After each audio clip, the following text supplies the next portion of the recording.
This video is sponsored by the Design Mechanism, the makers of Mythras. Mythras is a registered trademark of the Design Mechanism Inc., used with permission. All rights reserved.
Now, this is the moment that I cross my fingers and just hope everything is working. My sound's working.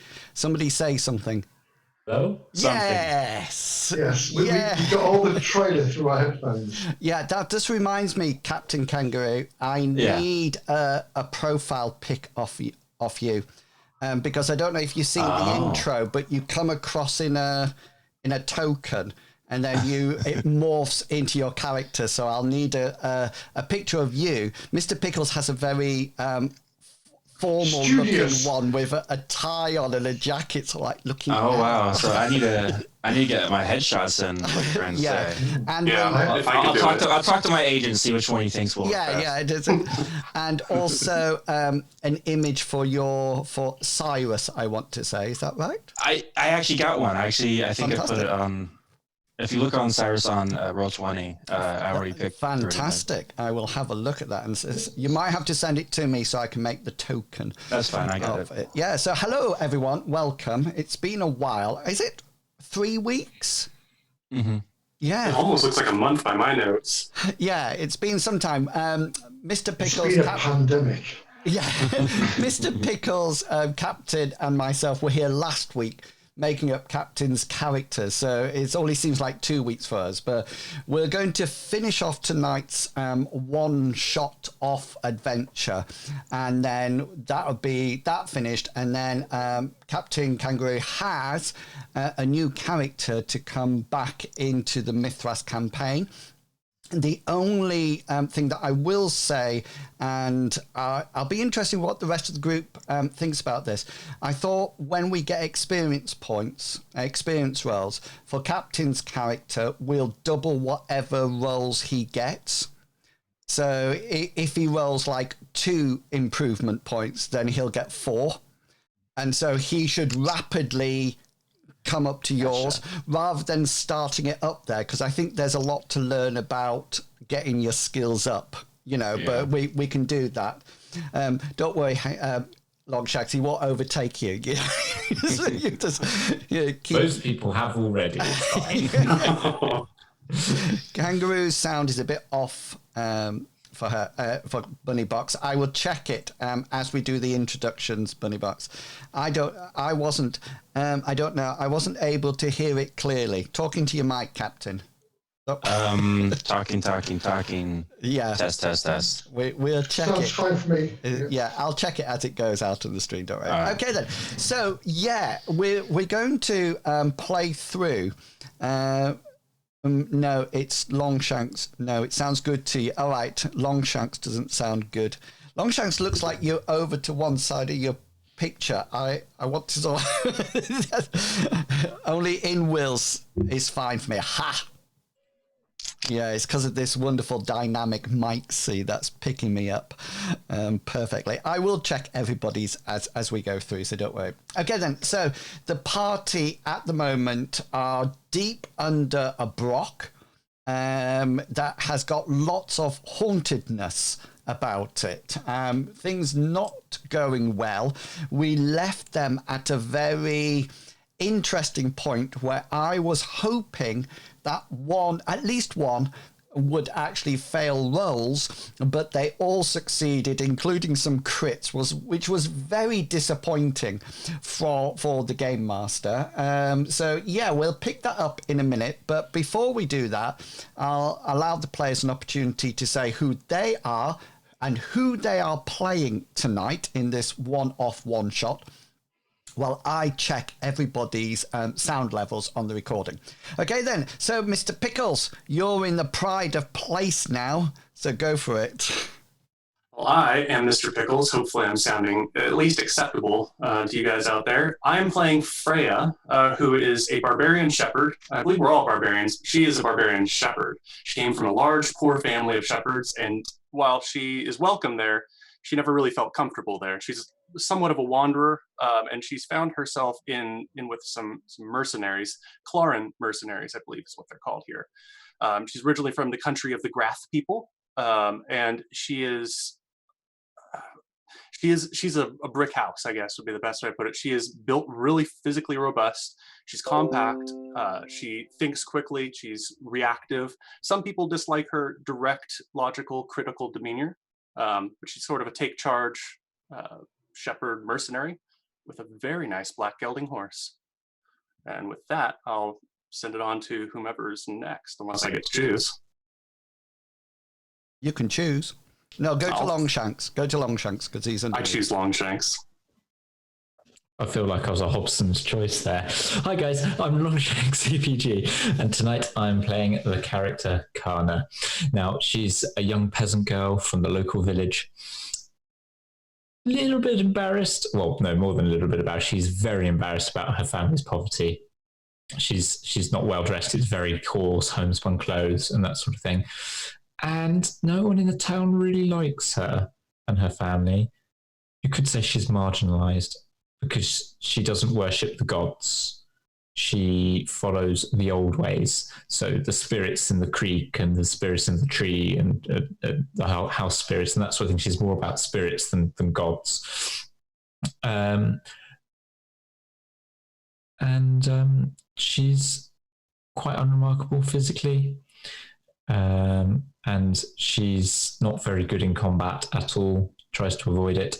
But she seems to be okay magically, as some of the party is starting to find out. And more recently, Freya found that Kana went into a weird meditative trance-like state and then came back and said there's a ghost in the place and started talking about that. So, and I'll leave it to Captain Kangaroo. All right, I am playing Ademi tonight. She is kind of an antisocial rogue type. She is currently employed as a bodyguard, but she has a past of being kind of a brawler, just street fighter and or assassin. She's kind of antisocial in a way that she doesn't like anyone besides like one person. So that's cool. But besides that, pretty basic from there. I'm going to give the mic over to Medevac.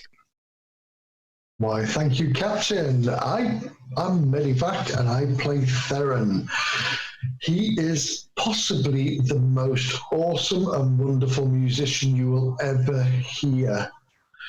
People will come from miles around. They will follow our caravan as we travel through this country to listen to his beautiful notes.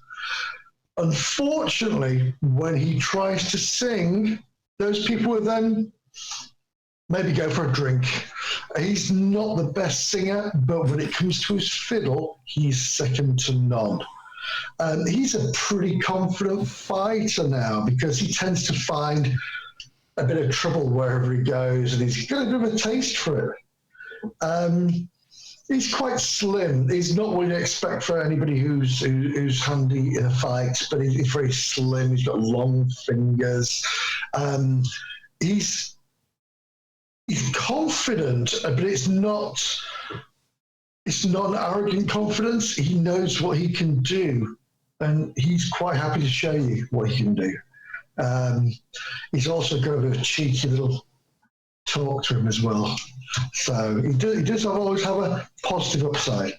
So with that, I shall pass it on to Imrils. Yes, thank you very much. So you'll be pleased to know that I have organised the sound. I just need to check mine.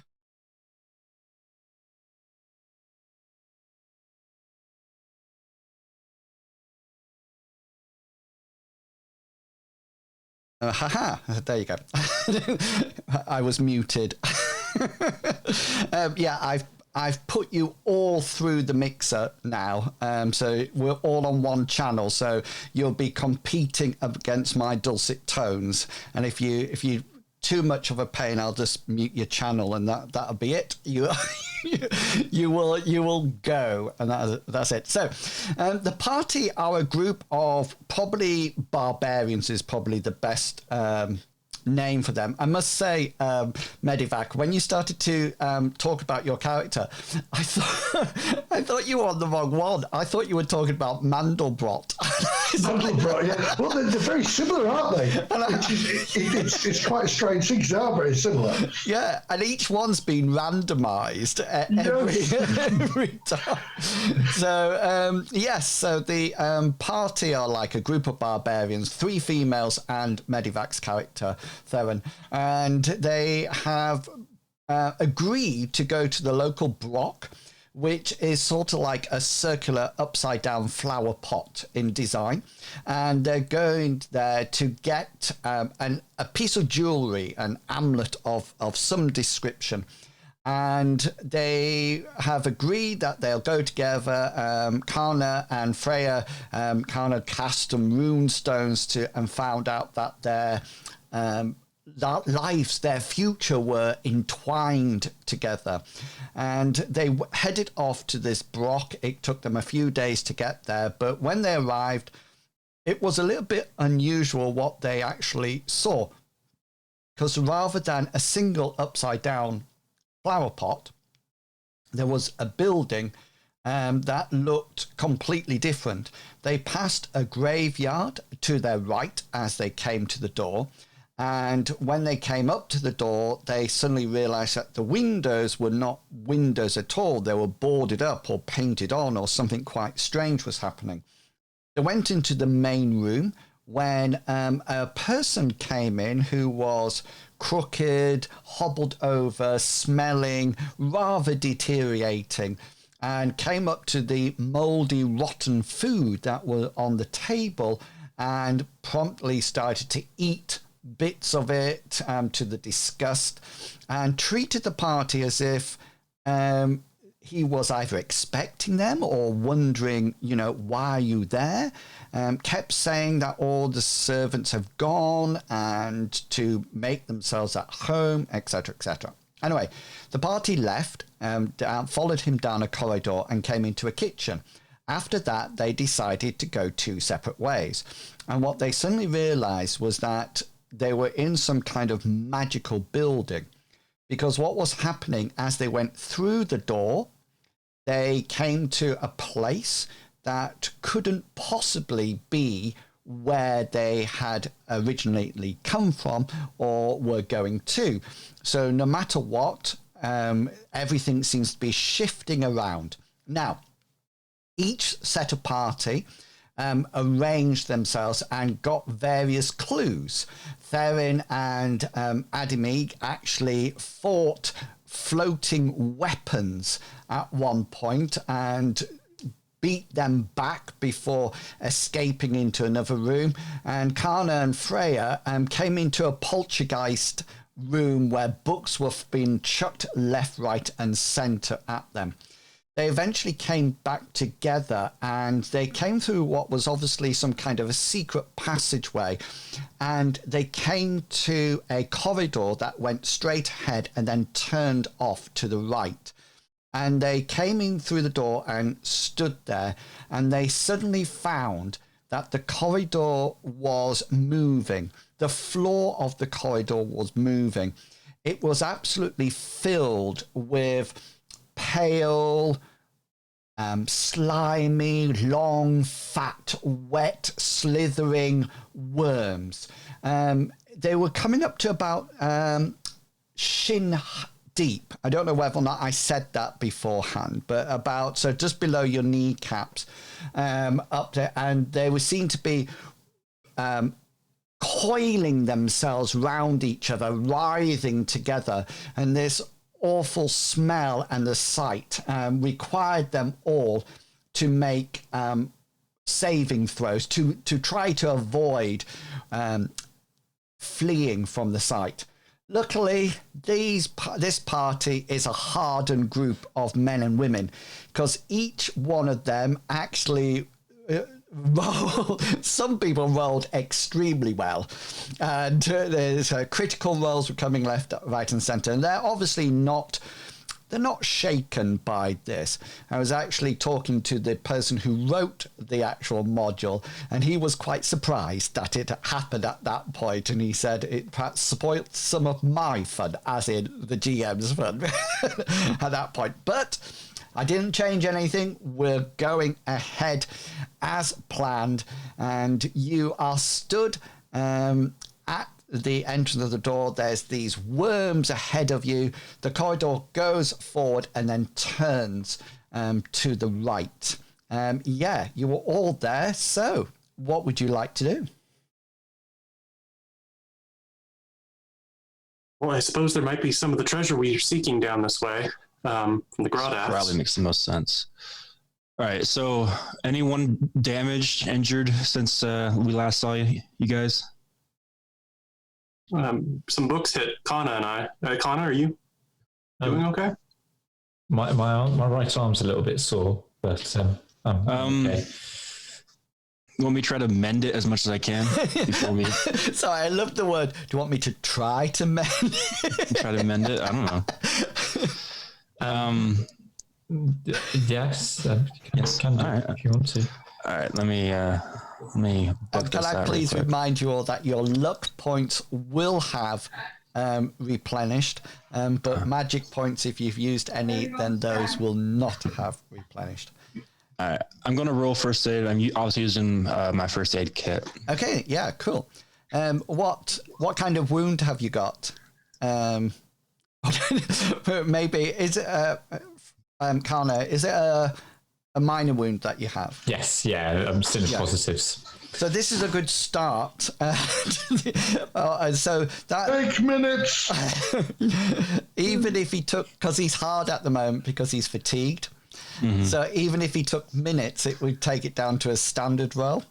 So it's sort of like, look, you think she's probably bruised, Admi, but there's nothing. There doesn't seem to be anything broken in there. And how many hit points have you lost from there, Kana? I've lost 3 out of 4. Oh yeah. So yeah, you don't think it's broken. You sort of like have a look at it and sort of go, "No, you'll live." You know, you sort of like try to get your bandages out and sort of like wrap it round, and kind of it's a bit uncomfortable. You sort of like think this is a bit tight and probably not doing a great deal, but it looks like Adami has done her best. You know, as she finishes and ties something up, and it goes. I finish it and slap it and say, "Good to go." There you go. Ow. Kind of mutters under her breath. Thinking inside, you bandaged the wrong part of my arm. Yeah. It was actually the other at least it was the right arm. At least it was the correct arm, right? That's true. Another idea, just in case the ground isn't as stable as we think. I think it's a 20-foot rope. Maybe we can... It's probably a meter. Tie it to each other or hold on to it, so that way if one of us slips and falls, we can help pull the person out. Or take you all down with them. Or take us all down, together. Yeah. This is like a weird domino situation. So it's up to you guys. I feel like that's if that makes sense or not. Just you know what, Adami, I totally agree. It's a bloody good idea, that. Nice. Thank you. It's probably about 20 meters of, or probably about, rope normally comes in this game in 10 meters because it's metric, so it's probably about 10 meters unless it ever says so. But you've got plenty of time to, I mean, you could actually, rather than tying it round each person, you can probably loop it through belts.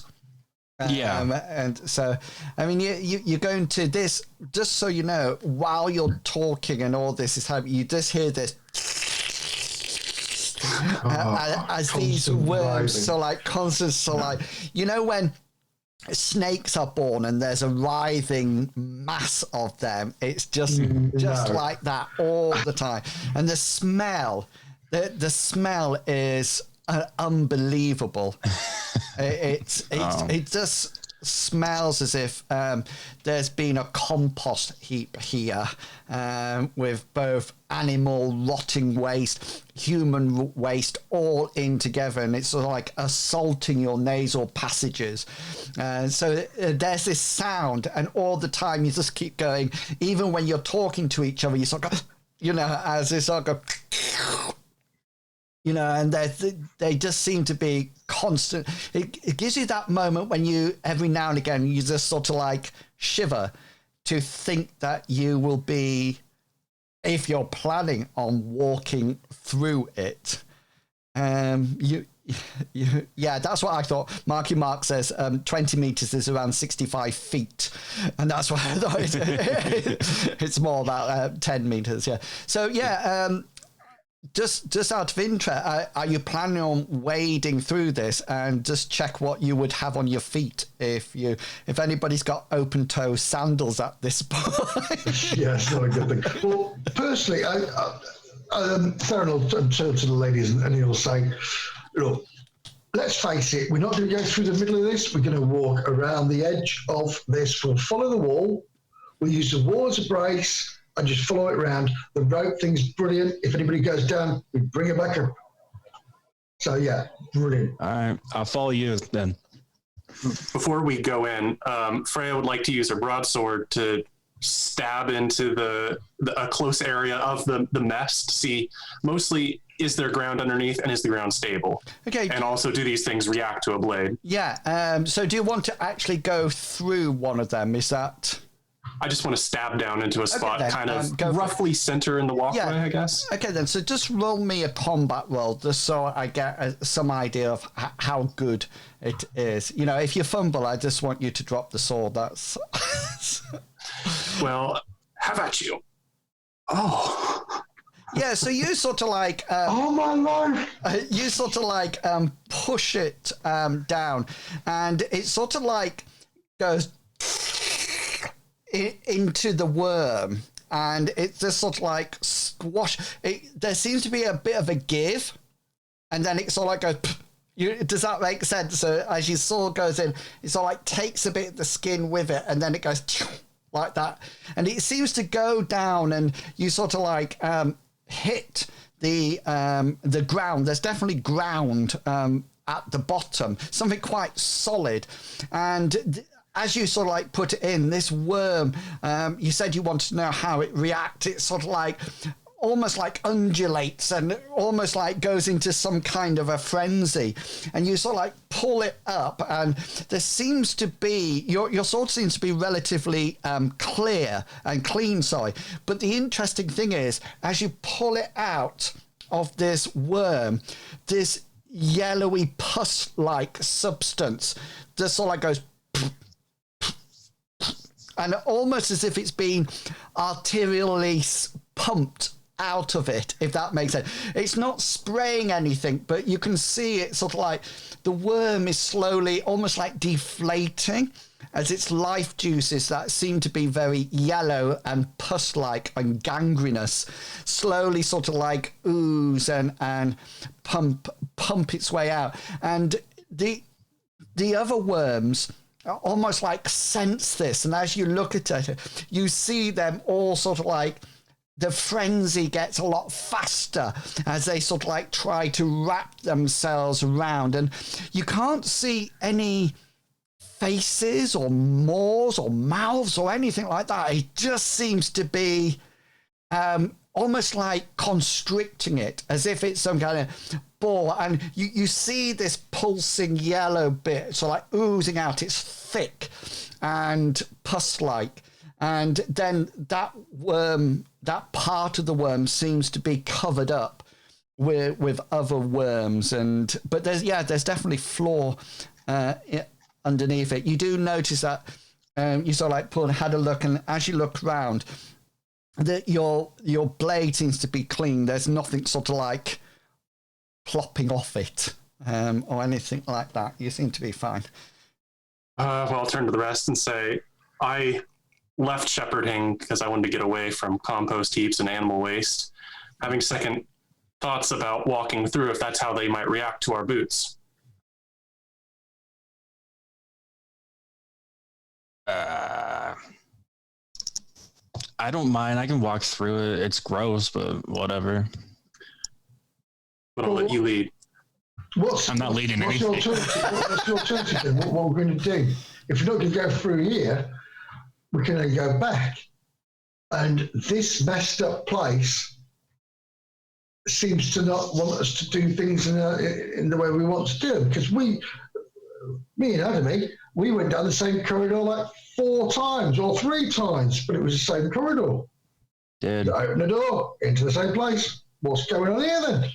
No matter what, this place seems to want us to move forward to where it wants us to go. So we really have no choice. If we go back and try to find something else, we're probably just going to end up right here anyways. I totally agree. This is freaky deaky stuff. Before we move forward, one of you with a torch, perhaps see how these things react to heat. I'd have a good idea. Didn't I have a torch? Or was it Adamy had a torch? You have the torch, I think. Kana does, and Kana will just sort of lower it. As soon as that is said, she'll just lower it and sort of like point it at the hot end at the worms and sort of like make a sort of like jabby motion at them.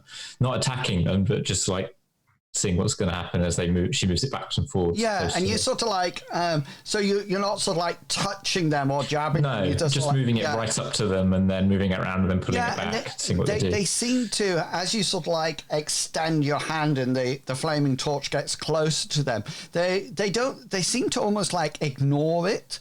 They don't seem to be reacting to either the light or the heat at all. They just seem to continue rolling over each other and go, and they don't seem to react one little bit. Okay. Well, I guess one more test before we trudge into this. Theron, Adimi, I'm going to need you guys to hold on to me here just in case. My intention is to stomp down as hard as I can into the center. And if I slip or fall in, or if these things try to, I don't know, eat through my boots, then we'll know this isn't a passage we can really take. Okay. Do you know if, are your boots metal? Out of game, my equipment says ring mail, good boots, good cloak, Viking shield, etc. So I'm not sure if I have ring mail on my boots or what good boots mean. Yeah, probably not ring mail boots. They're probably hard leather because it's not.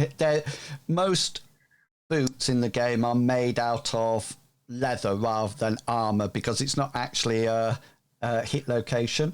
That makes sense. So it's probably hard leather boots, probably correctly tanned, and they're not going to be like soft moccasins or anything like that. They're going to be, and you're a fighter type, so you've seen your share of sticking your feet in various, mires, swamps, and even over dead bodies. So they'll probably be absolutely fine.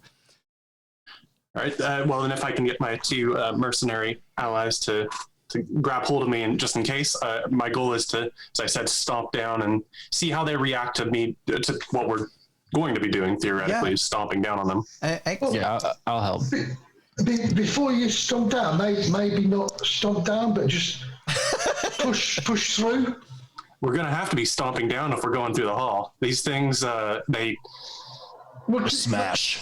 Like we do the snow. When you snow, you go boom, boom, but you slide your feet through the snow. Maybe slide your feet through here. Get your foot on the floor. I didn't see much snow in Grath. Yeah, well, yeah, you're probably right. I will try your way and see what happens. All right, do you want me to roll an unarmed check to? I certainly do. Yeah. So just so I know, you're going to stomp down. Who's holding on to your either end? I'm holding one side. And I'll hold the other. Arm and shoulder. Okay. Then. Under his arm. So arm and under his arm. Her arm. Yeah. Go for it. Or her arm. Stomp away. Well. Okay, so you sort of like stomp down, and you manage not to actually get a gap. You manage to get actually a part of the worm as it sort of like slithers over. And it's almost like standing on a boa constrictor snake. There seems to be some give there.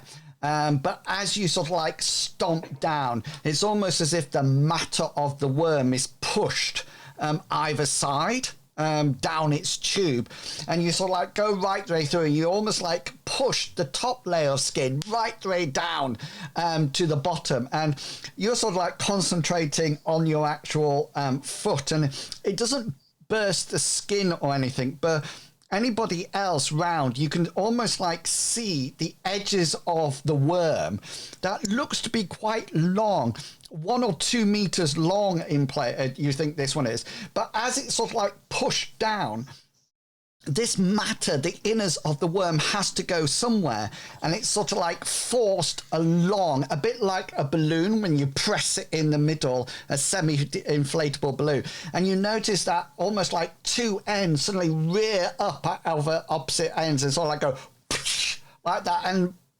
pulls out what can only be described as worm inners, and lots of yellow pus and bit tendrils of matter and grey ooze, etc. And this, you sort of like take your foot away, Freya, and the worms look like they're in some kind of an orgy now.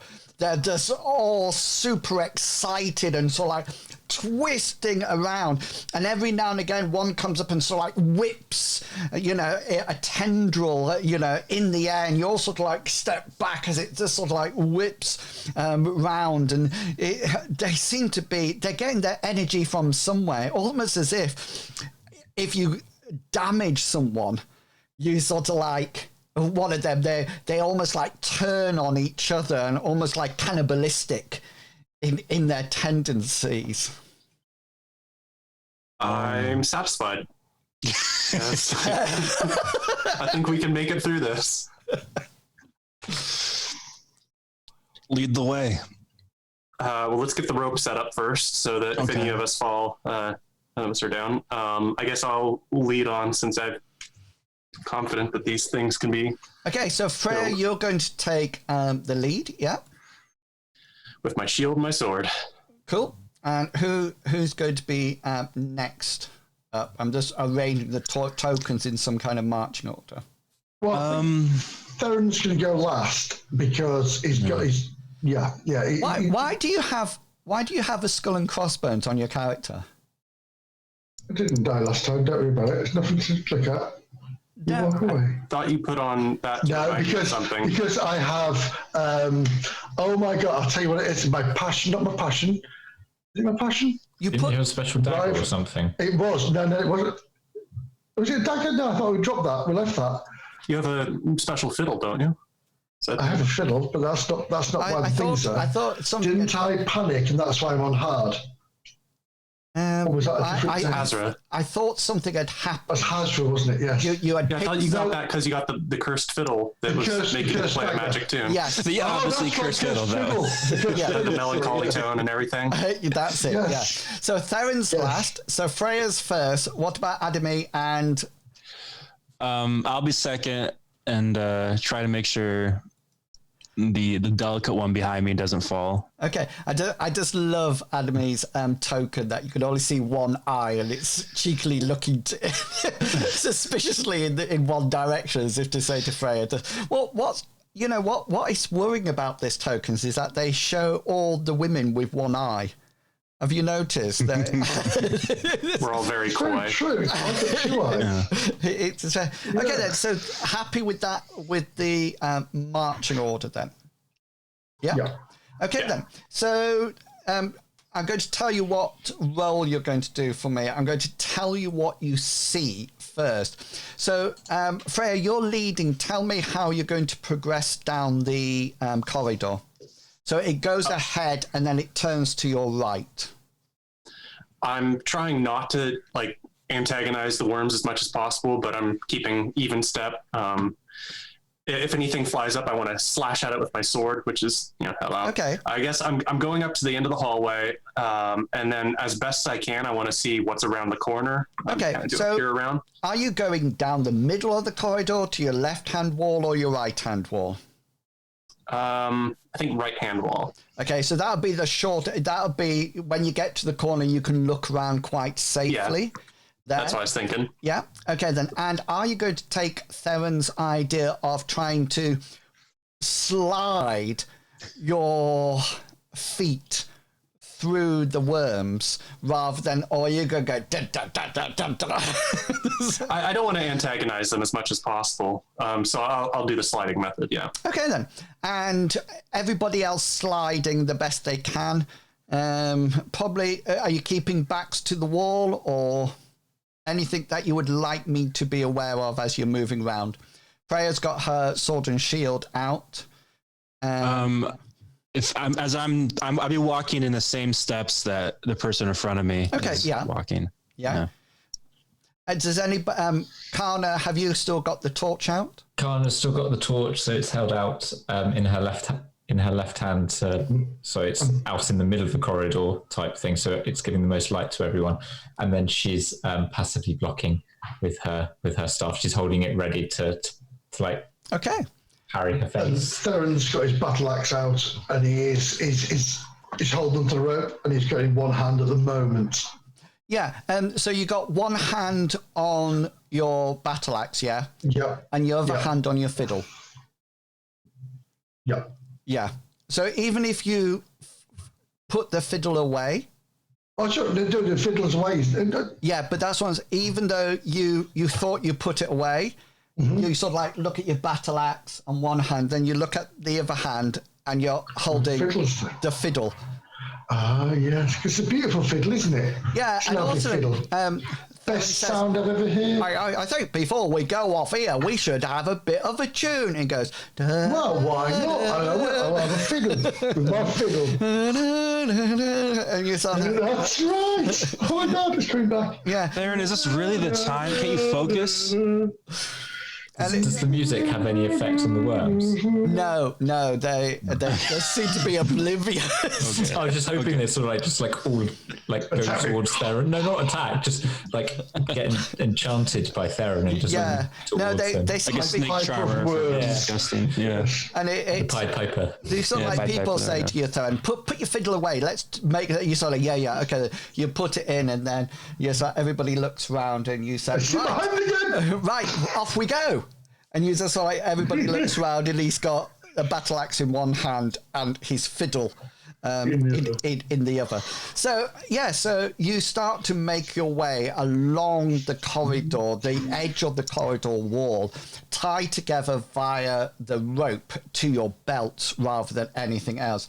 And you start to slide. Freya, you have the hardest bit of this because you sort of your feet have to push the worms out the way, and sometimes you're not actually just pushing through them. Sometimes you sort of trying to push them away to sort of see the floor, and they sort of these worms convulse and slime, and you notice that the floor is incredibly slimy, and it's not that white slime, it's more of a yellow pus-like slime that you're sort of pushing yourself along. So first things up, I would like you all to make athletics roll, which is the standard skill, I think. So that's cool, you can all do it.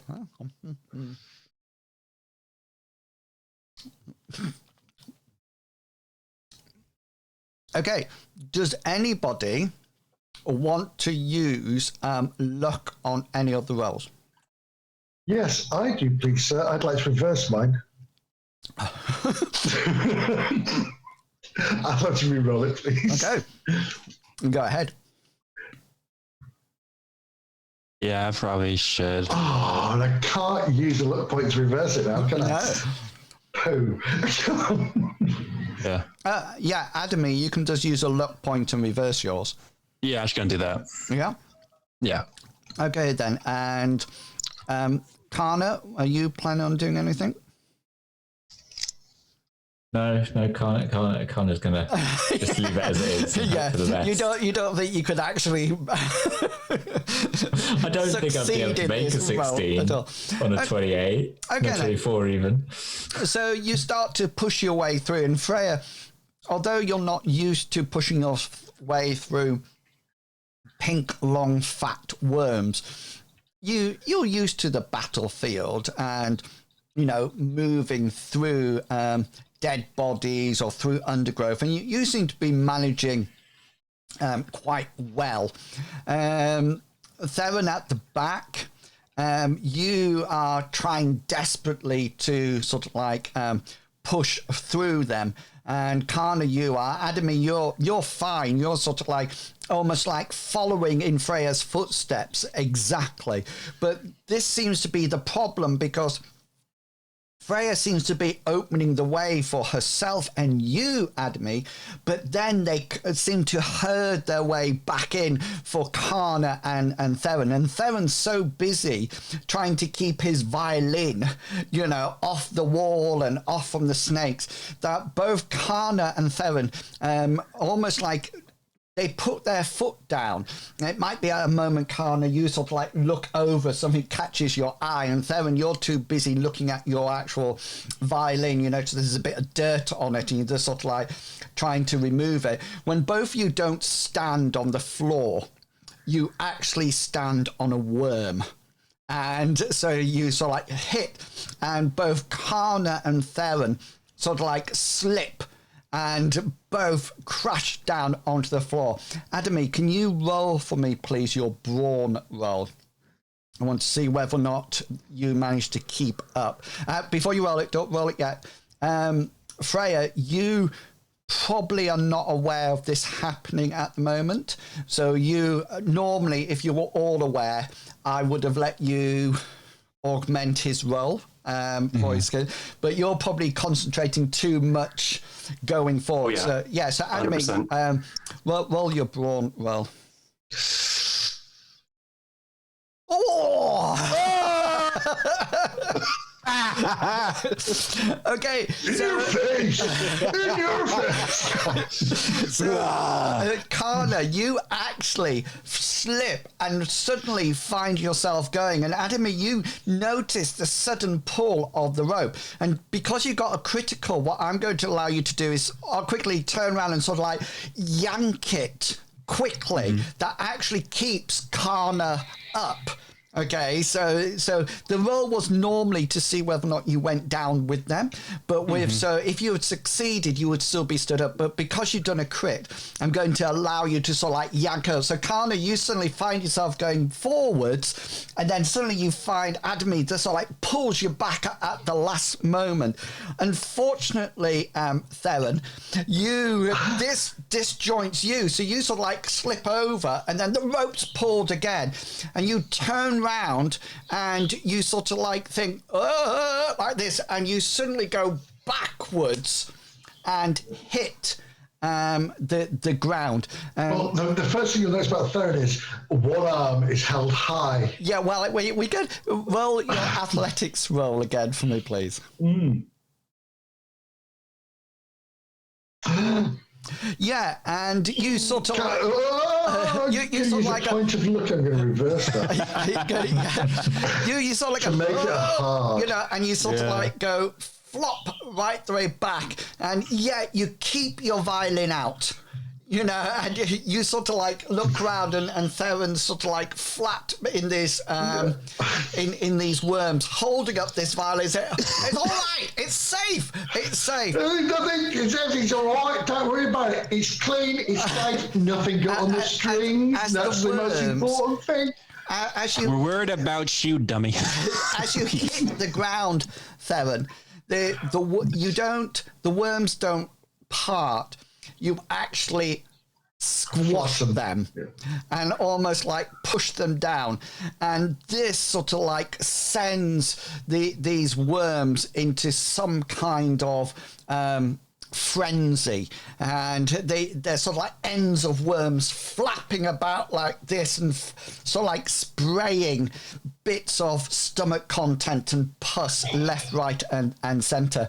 So Freya, you're aware of this now, as well as Adami and Kana. So yeah, what would you like to do? I would say hold on to the rope and we're going to pull you up. Okay. So Adami sort of like shouts at you, Theron, and Kana, you've probably got your back firmly against this wall now. At the moment, You know, as Adami down. So all of you together. So who's got the highest brawn? Not me. My brawn's 26, so mine's 30. Mine's 26. Okay, then. So, what, My life. Barbarians. Theron, what's your brawn? My brawn is 28. Okay, so what I'm we're the going biggest. to do? Yes, I'm a singer, not a fighter. So what we're going to do? Well, what Theron will do is he will obviously, he's got the fiddle in the air. He'll let go of his battle axe and hold onto the rope, and hopefully they will try to pull him up, and we'll try to help each other up. Yeah. So what we're going to do? We're going to oppose rolls.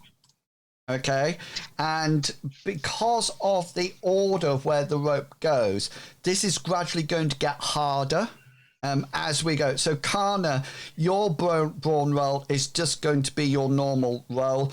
Adami, you'll be one step harder, and Freya, you'll be one step harder again, because Adami and Freya, when you pull the rope, you're actually pulling the people in front of you, unless you want to get your hands in and actually physically pick him up. Gross.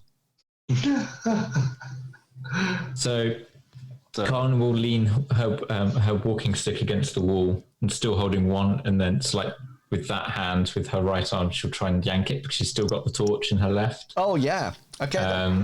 So Theron, roll your brawn, and Kana, roll your brawn. Now, just to let you know before you roll it, Theron, you're looking for a fail. So if you fail and Kana wins, she pulls you up. Okay. This is where I get a crit. Let's just wait here. Oh, that's okay. Take the dive, Theron. Take the dive.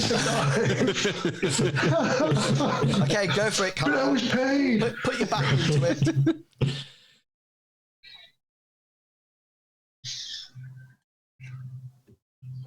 Oh. What do you... You're trying to get an 18. You're not really good. Yeah, so you sort of like try to... It's a sore arm. And yeah, and you're doing it one-handed. Yeah, and you're sort of like... and it just sort of, Theron's just sort of like this, and several of these worms have started to congregate around you. And Kana, you sort of like turn to Adami and Freya and say, I can't pull it. You sort of like got one hand on the torch, and you're feebly trying to, yank him up, and Theron's not helping matters, holding and it's up. probably all upper body as well. She's not using the rest of the body. She's literally trying to do it all through her right arm rather than using her whole body to exactly. And they're just She's going to strain her back. So I'm probably not even making the rope go taut from slack at all. Right. Theron, could you make a willpower roll for me, please? I certainly can. Not. Just I got a standard, not a hard. Yeah, and you're sort of like starting to panic slightly now, because these worms are sort of like congregating round you, and you can feel they don't seem to be constricting, but you can see them sort of like going writhing over your leg, and sort of like all of a sudden you look down and there's one that's mine, it's not a worm here, and you sort of like whisk the violin out the way.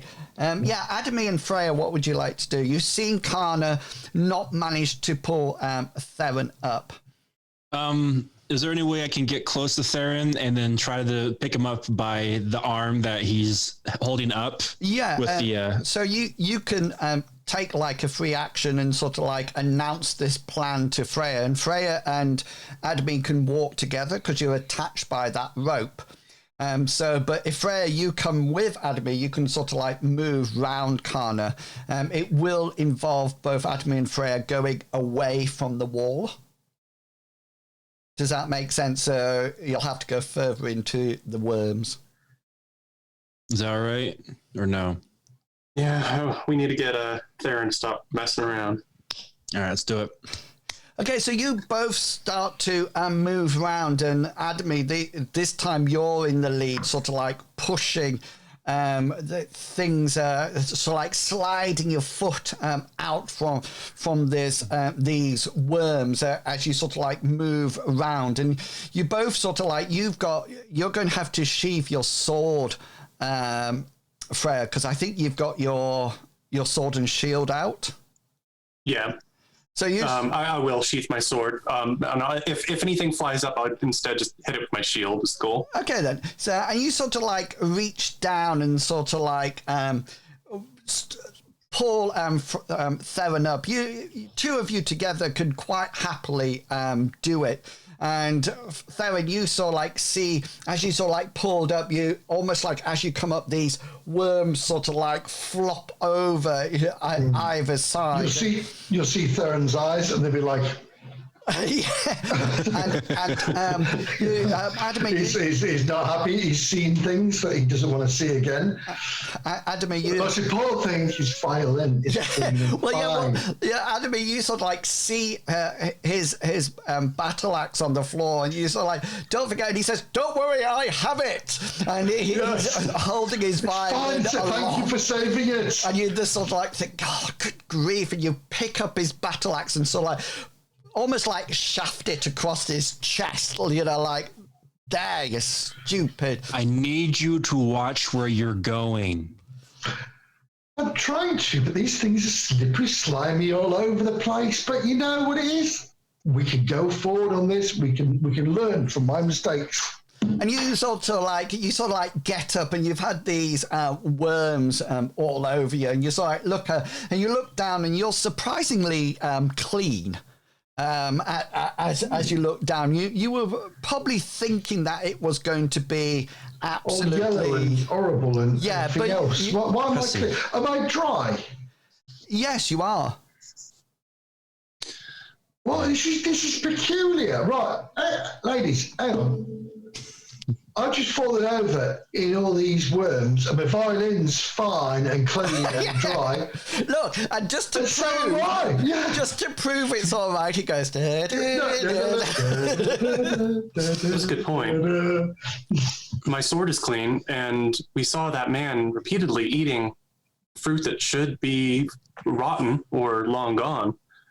Yeah. Perhaps there's some sort of spell on this place, a magical power that prevents things from decaying fully. Okay. Yay, we don't have to bathe before we go eat after this. Yeah. Let's continue. It's awesomeness. Kana, do you know anything of that sort? Do you see any sort of spirits or fortunes relating to these creatures? Have a look.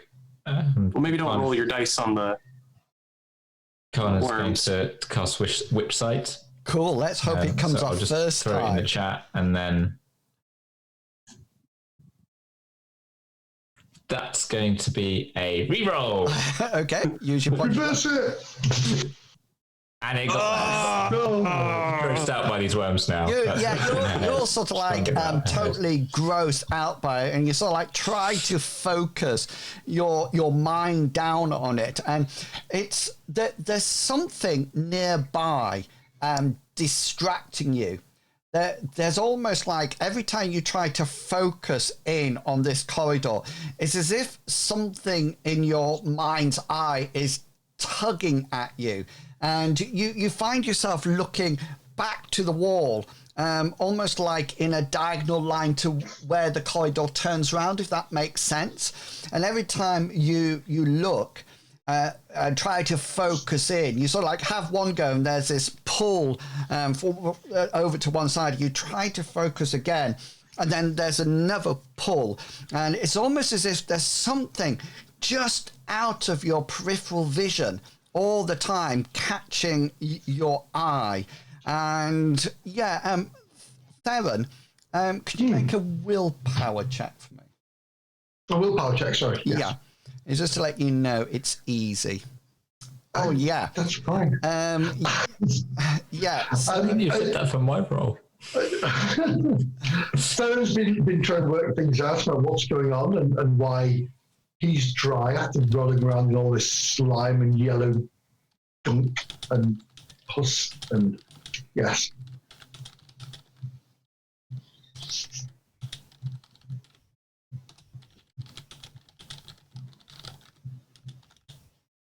And Kana will. There you go. Whilst she's going to go, she's going to be. She's going to be doing to Discord the for witch you. site. Having failed twice, she'll say to Freya and go, I can't tell. It's like, you know, when you're children and you play that game where someone taps you on the shoulder and then you turn around and then no one's there.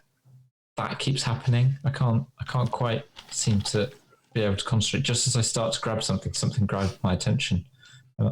I lose my concentration. I couldn't tell. I think we should keep moving then, rather than hang out in this hallway. Hang on, where'd all the worms go? Where'd all the worms gone? The corridor's still full. If anything, they seem to be more agitated now. And you notice that the splatter where Theron had been has just sort of like almost like they've sort of like undulated and sort of like embedded and concave themselves back in to fill it up. And they, if anything, they seem to be more frenzied. They don't seem to be attacking, but they seem to be a lot more active. You're acting strange, Theron. I think we should continue down this hall and get our wits together after we get this treasure and head out of this cursed place. I agree, and don't fall again, Theron. Totally agree, and I'll untie myself. I've got my fiddle. It's safe. It's in my hands. I've got a battle axe. It's fine, but I'll shoot that for now. But I just keep this pretty little fiddle fine and cuddled here, and I'll just walk straight down the middle of the corridor to where the right-hand side turn where we're going to go. Yeah, and Theron sort of like steps out, and he sort of like unties his rope, and you sort of like think that it could be that the violin is taking its evil course and has sort of like dominated him in some aspect. And he walks sort of like out into the worms, and you see the worms sort of like flailing left, right, and centre as he quite purposefully walks through them, and they seem to be flapping all over the place, and there seems to be pus and inners and ichor sort of like oozing out, and he's just sort of like, he's almost like a kid walking through puddles or through autumn leaves, just sort of like kicking it. And these worms, every now and again a worm sort of like flies off and it hits a wall and sort of like goes splash on it and then slithers down, and he sort of like walks past you. You get to the end of the corridor. You can see round there, and it's coming to you in Discord. What would the rest of you like to do?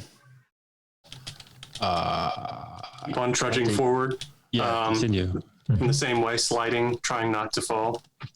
Kind of doing the running man, but not. That sounds about right. I'm just a square, compact woman trudging through, and you're doing the running man right behind me. Yeah, and you sort of like make your way around these pulsating worms, and you get to the corner, and Theron sort of like stood in the middle of the corridor, and you sort of like all sort of like peer around, and the corridor ends in a massive wooden door it almost takes up almost the whole of the entrance, the end of the corridor. There is a door drawn round it, but it's that thick wooden oaken door that you're very familiar with. You assume that it's several centimeters thick. There seems to be some kind of metal symbol or something in the middle of it. But what's more important is that you can see that there's a massive wooden bar down it, across it, preventing... it's quite obvious it's been barred from this side. And you can see that it is a double door. It opens in the middle, but there seems to be some kind of metal attached to it. But the bar is definitely at this side. Could Freya and Adami and Kana, could you roll willpower?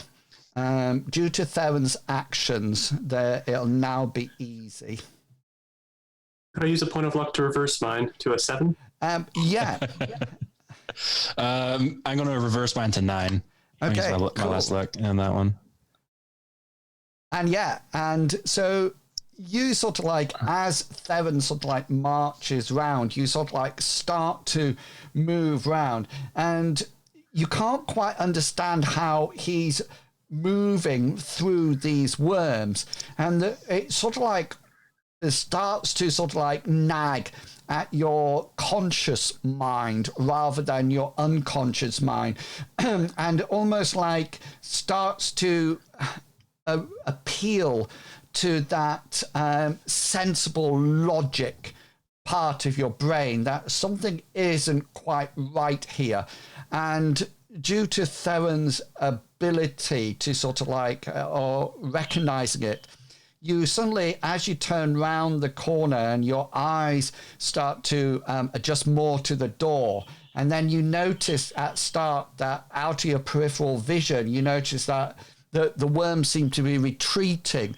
And now that your attention is on the door, and as you sort of like see it out the corner of your eye, you look and you notice that the corridor is now empty. There is literally no worms there at all. There's no slime. There's no nothing. It just appears to be a completely empty corridor. You figure, Kana, you figure there's some kind of illusionary magic at work in this corridor as it slowly dissipates, and obviously the illusion can't manifest itself onto your items, so it can react to you. Okay, it can react to you, but it can't manifest itself onto things. And the only thing that it didn't react to was the heat and light as it came close to it. But Theron made his willpower roll, which actually had the doubt when he was clean and nothing was there. And then he put 2 and 2 together with his with you, Freya, being clean, and then he was the first one to sort of like realize that everything is fine in the corridor. So you're in a broad corridor. It's room for 2 abreast. You can walk down it 2 abreast if you wish. You probably untie your rope from each other and sort of like mutter about magic. And Kana, you figure the tugging on your mind, the distraction, was behind this door. That's where it was coming from. It seems to be a very big wooden oak door. It seems to be barred from your side, so probably keeping something inside. Okay, so it's actually been barred by this side. There is this metallic... what symbol is it that's on there? Well, are you going to get closer to see it? Theron will he's got his fiddle. He's fine. He'll walk up. He wants to sing a song about this one day, or maybe play a tune. Yeah. So he wants to walk up to it and he'll have a look at the symbol. He won't touch the door. Yeah. He'll have a good look and It see what he can see. it seems to be some kind of lock. That's what it seems to be. It seems to be a metal inlay, and it seems to have a shape that looks like just like a keyhole. However, the shape is quite strange. I'm just going to draw it on roll 20 so you can see what it actually looks like. So it has a circle here, and then it has a line up here and a line down there like that. And so this part here, this is all cut out. So it looks like that's where the key would go. Theron, you probably have a look through it, keeping your distance probably.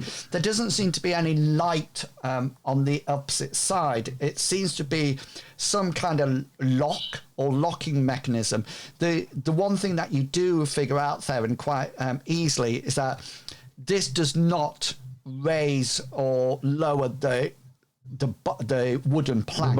Yeah. You know, that's obviously been wedged into place, but there obviously seems to be another locking mechanism to the door. Yeah.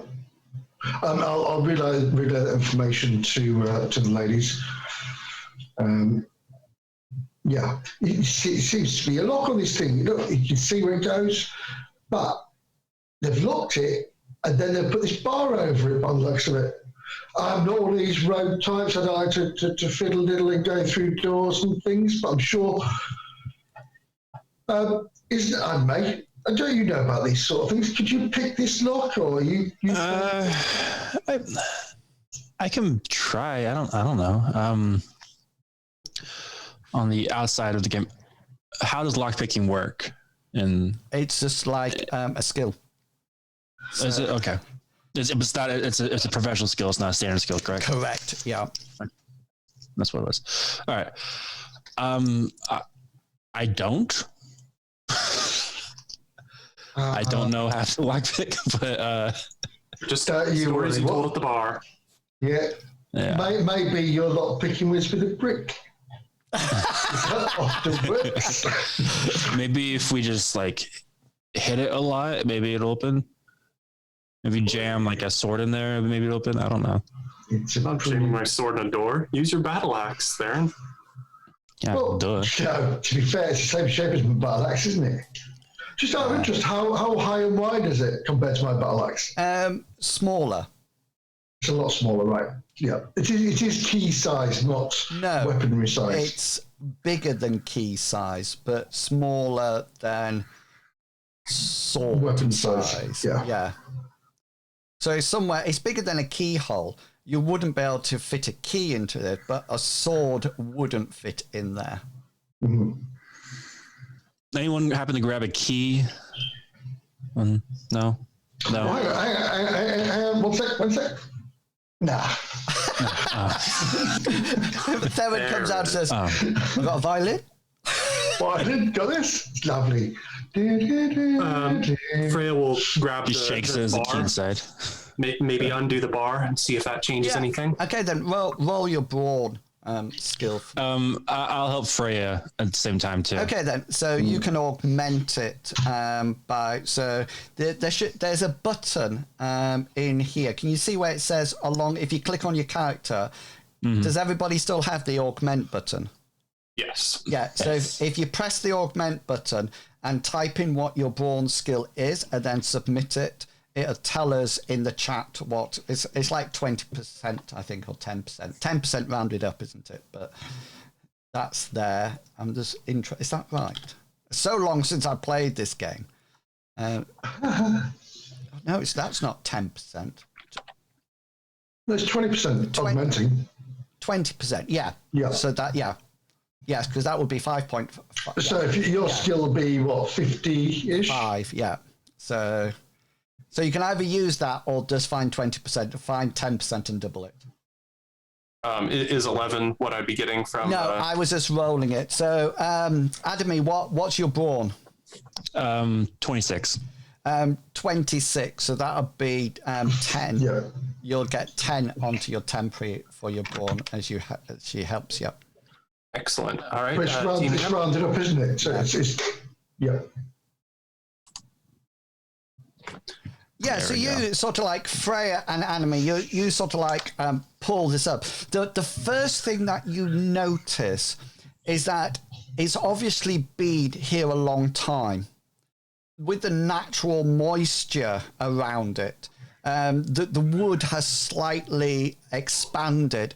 It's not an easy lift out. You do think this was its purpose, but you notice that it's probably been shut and in this state for quite a while.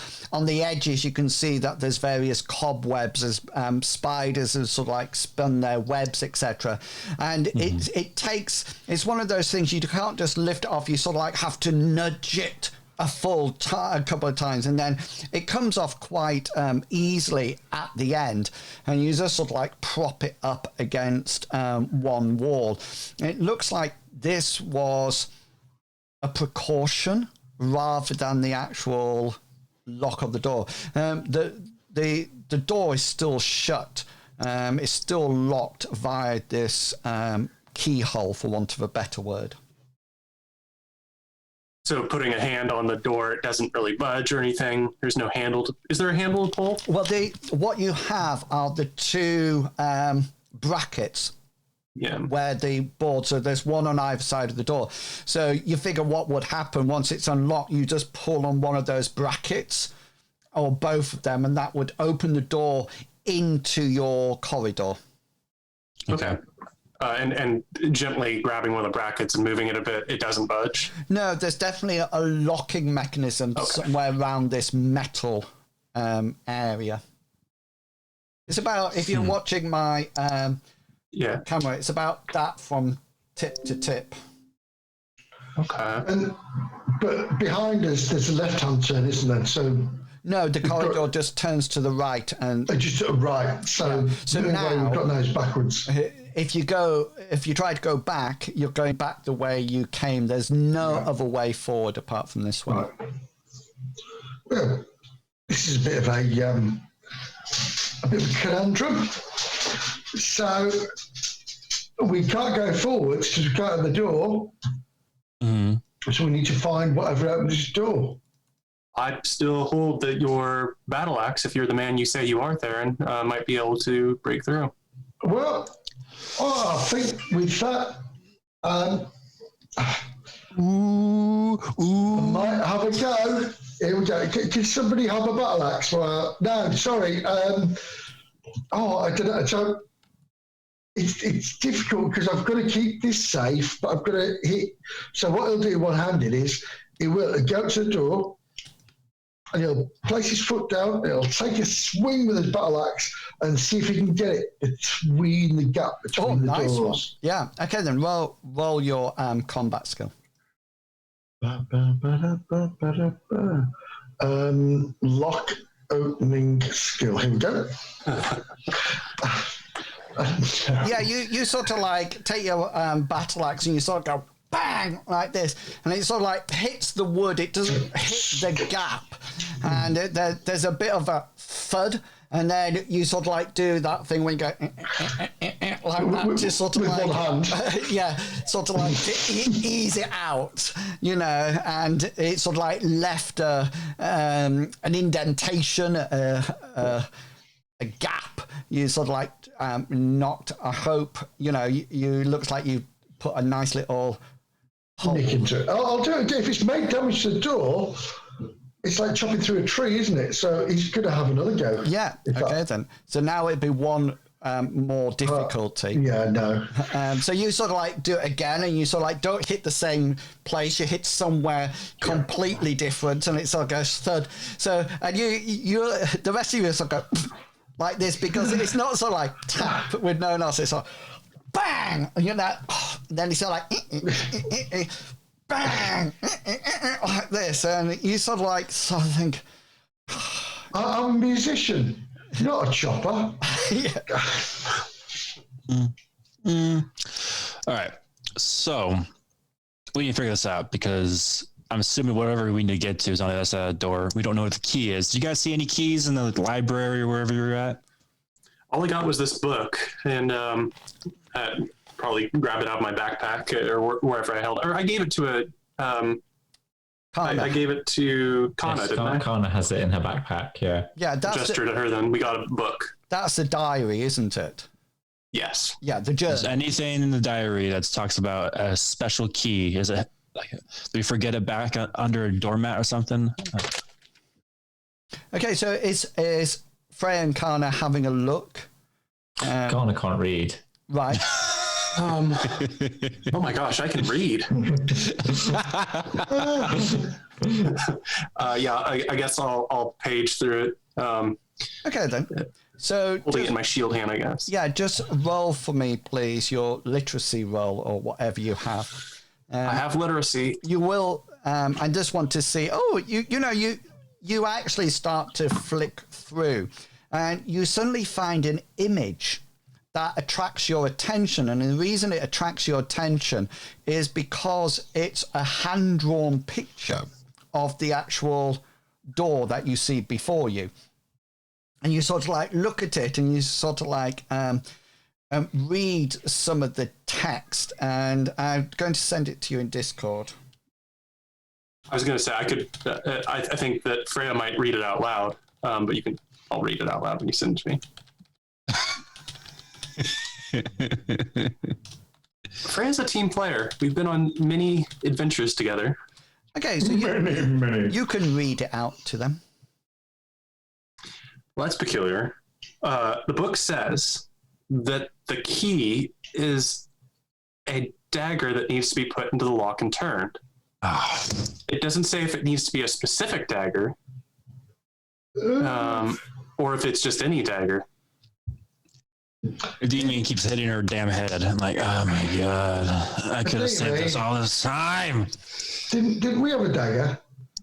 I have a dagger, but I have a dagger, but I don't think I think it's a special dagger we just kept ignoring because you said we shouldn't touch things. Well, do you say that, Darren? well, I tell you, it's actually quite honest. You took a fiddle. Why would you? I've only got 2 hands. One ring for I sun. could carry 3 things, could I? So, no. But Adini has hands. Adini does have hands, and do you know what? And I'm the one that noticed it. You were, and do you know what? For your safety, I said, don't pick it up. There could be something wrong with it because all those turned out fly through the air. Yeah. True. Don't know. And hear me out on this one. I could have picked it up and we could have gone and actually got the treasure we needed. That's on a world. Do you know what? Do you know what I said about hindsight? It's a wonderful thing unless you can see your behind. I don't know what that means. He says it every adventure. I often get the giggles when somebody in stream, if they're playing like PUBG or something, they say, he's coming up the backside. And I think, and they're all saying, what? I say, well, you said there was a student. Just to test it, I'm going to take out one of my daggers and try to unlock it, see if that works. No, it doesn't. It doesn't seem to fit your. So the blade goes in the circle bit, but the actual pummel, they sort of like the hand guards, don't fit into it at all. And it's sort of like you then notice, Admi, that now that you're closer to it, you notice that the sort of like the hand guards will go in, and then now you can actually turn the pummel of the dagger, and the sort of like the hand guard will rotate within the lock to open it. All right. So who wants to come with me, take the chance, and find this dagger? Could you all make?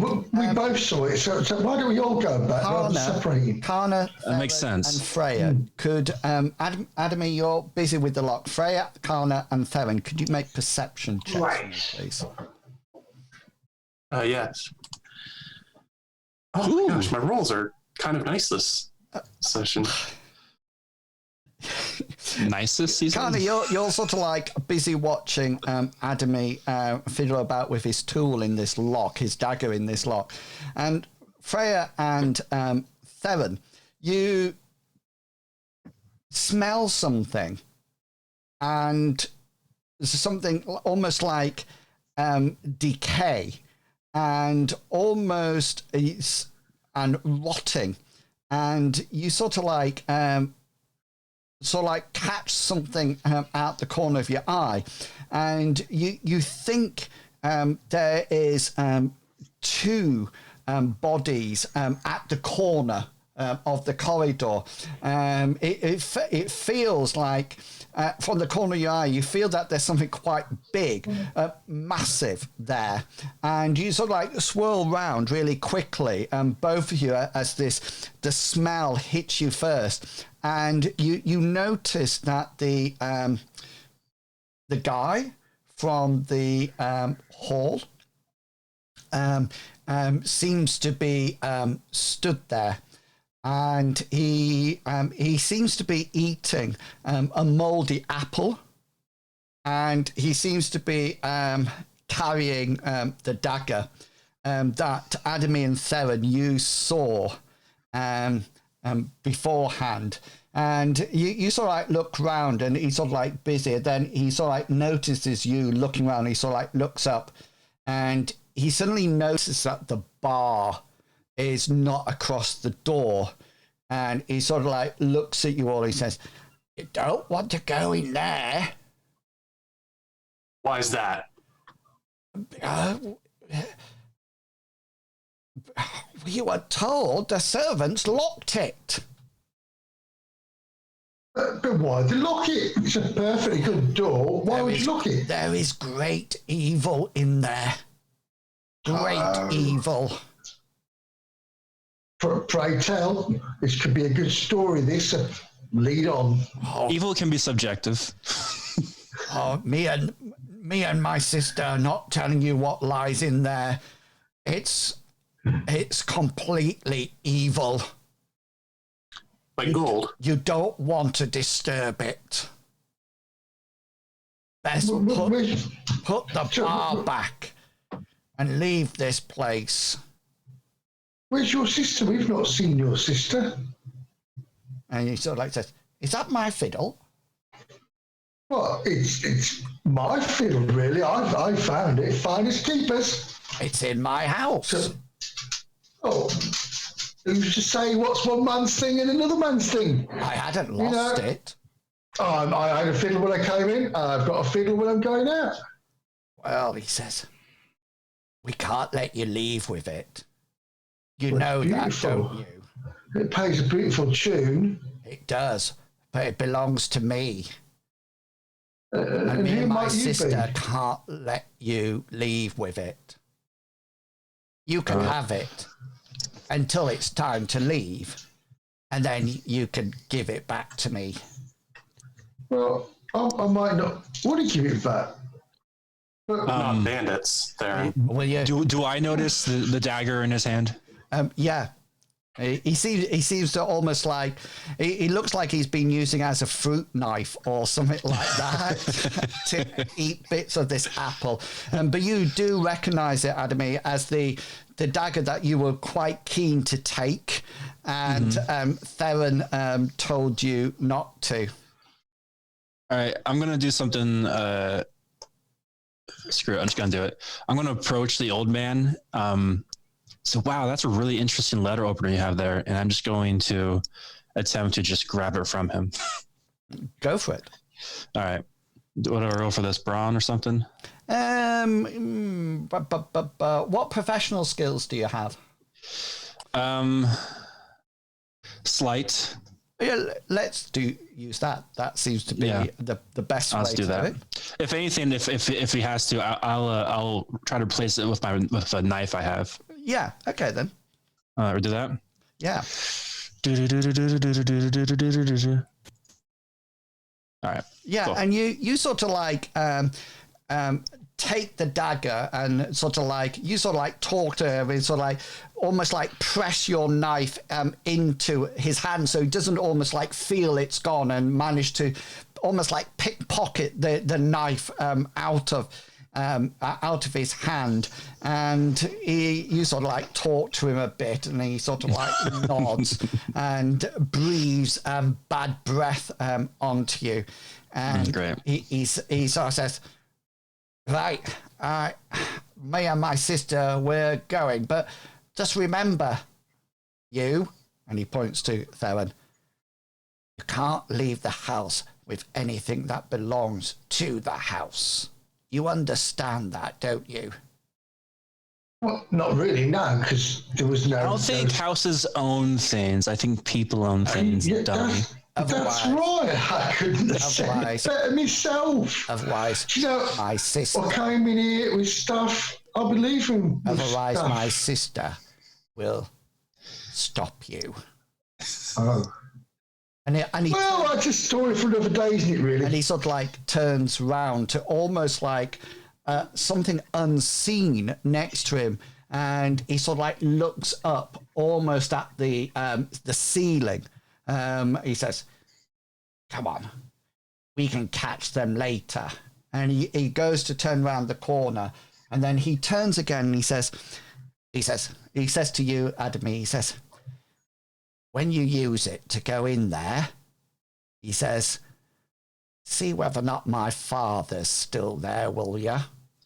And he looks at the knife in his hand, and he says, it's a fair exchange. And he seems to be quite pleased with that, as if you've done some kind of swapping, and you swap them. And he sort of like turns, he starts sort of like hobbling out and says, sister, leave them. We will see them later. And moves away. And Freya and Kana, you smell once again this waft of rotting vegetation smell, as if somebody sort of like moved a cloak or something like that. And as they've disturbed the air, you smell the same thing as you smelt before in the corridor. Adamy, this dagger fits perfectly into there, and you look quite harshly at Theron because, you know, he very much told you not to take this, and you almost like put it in and turn it and told you so. What are you gonna do about it?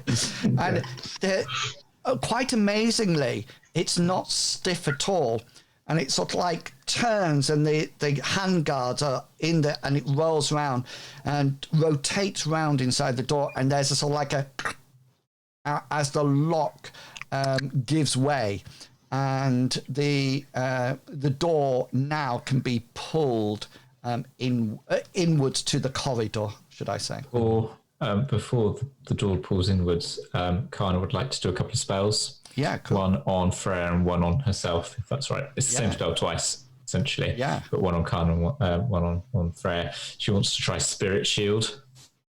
I'll just pop that in the chat. So this is the one for Freya. Hopefully it will go off. Yes. Yeah, that's it. So that'll actually take... oh, no, it was not a critical on your hard. Yeah, no. So it'll still take... Still got a point of magic. Yeah, so that...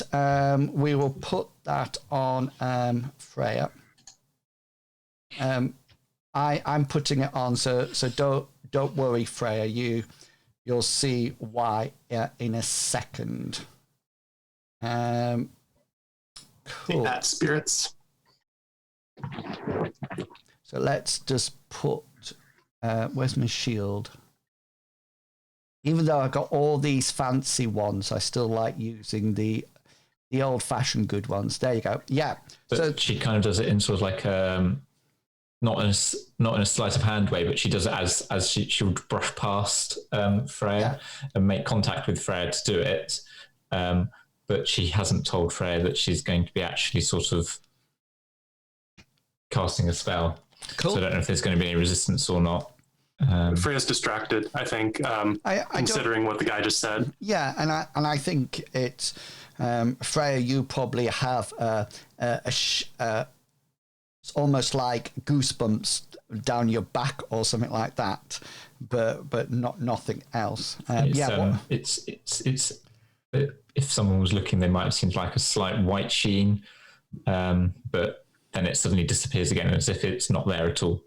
Cool. And then she'll do it for herself as well, which also goes. Yeah. Okay then. You're good at that spell. Yeah. finally, I'm making spells. It's because he's told his sister to leave us alone. It's true. Oh, by the way, the old if you guys see a pile of dust on the other side of the door, tell it that its son misses it. Yes. Okay. So are you going to open the door? Yeah, Yeah. if I can. Just physically. 1 second, because I've made somebody look a funny shape. Snapping. Stop snapping. Oh, right. You're just going to have to be a funny shape, Theron. I'm sorry. Right. So you open the door, and you open the door onto some kind of workshop. It's definitely a workshop. Just name your tokens, and then I'm going to move you across there so you can actually see. You sort of like can enter if you like. I can't find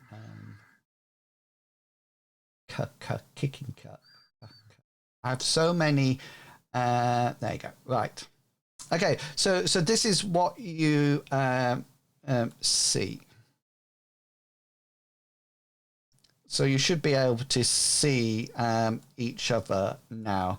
The door is round about where you've just come in here. Does that make sense? Yeah. Yep. Yeah. So let me describe what's in the room. The first thing that you notice is that it seems to be definitely some kind of workshop. You can see that directly opposite you, near the rear wall, there's a large circle. It seems to be some kind of circle that has been traced with sand or some kind of material. Although on this one it looks like it's got a pentagram on it or anything like that. It's not like that at all. It just seems to be a circle of sand. It could be coloured chalk or loam or some kind of mineral powder. It's all mixed up, but if anything, it's quite colourful. And you can see that it's not only a circle. There seems to be various unusual glyphs at certain points around it.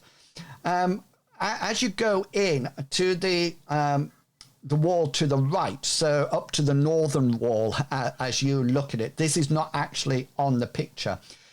You notice that there's some various items here. There looks like there's heavy chains and manacles that are attached to the wall as if to hold unwilling people or things here.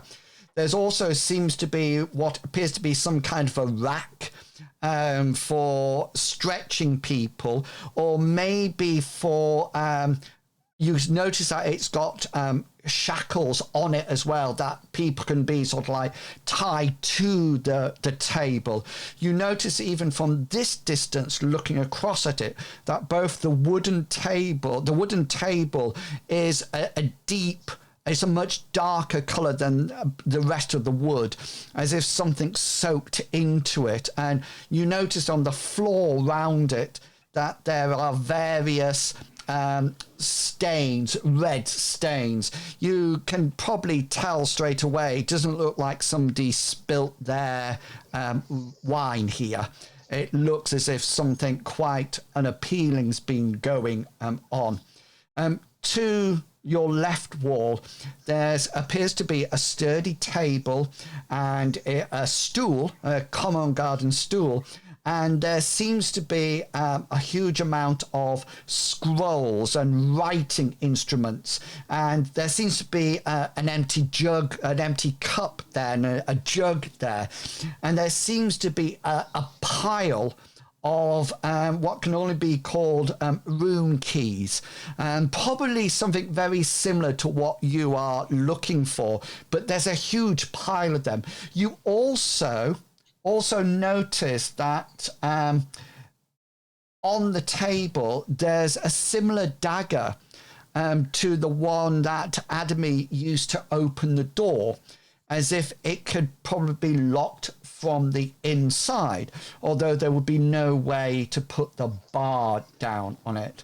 The only other thing that you can see is that inside the circle, would you believe there's a pile of ash just inside the circle? Well, Funny enough, your daughter. What? Irony. All right. Okay. Yeah, so you're all sort of like in the room now. I have a bad feeling about this. Always have. Nothing about this looks great.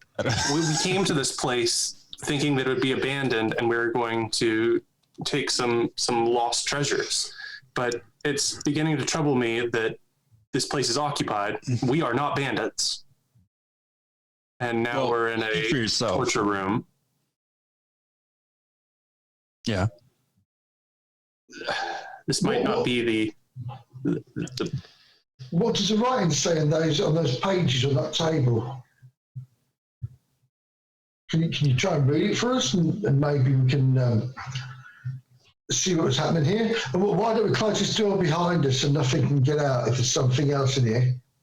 Okay, so you can close the door and you can use, Adamy, you can use your dagger to lock it from the inside if you wish, or you can just close it. Let's start to talk about what everybody is going to do at this point. So, Theron, you've sort of like made the suggestion that Freya goes and looks at the notes. There's obviously a pile of rune keys there that you think the actual item that you're here for, that I've forgotten the name of.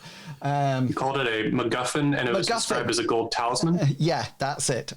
You figured that the MacGuffin is probably, in that pile somewhere. There seems to be quite a lot of them that it could possibly be. But you could sort of like start to go through them. There's the contents of the workshop table. There's the actual circle. And then there's the manacles, etc., over the other side. So what would people like to do? First off, I think I should close the door and lock it, just in case we don't release something that we shouldn't. Okay, so Adamy, are you voicing this to the party? Yes. Yeah. So does anybody have any objections to this?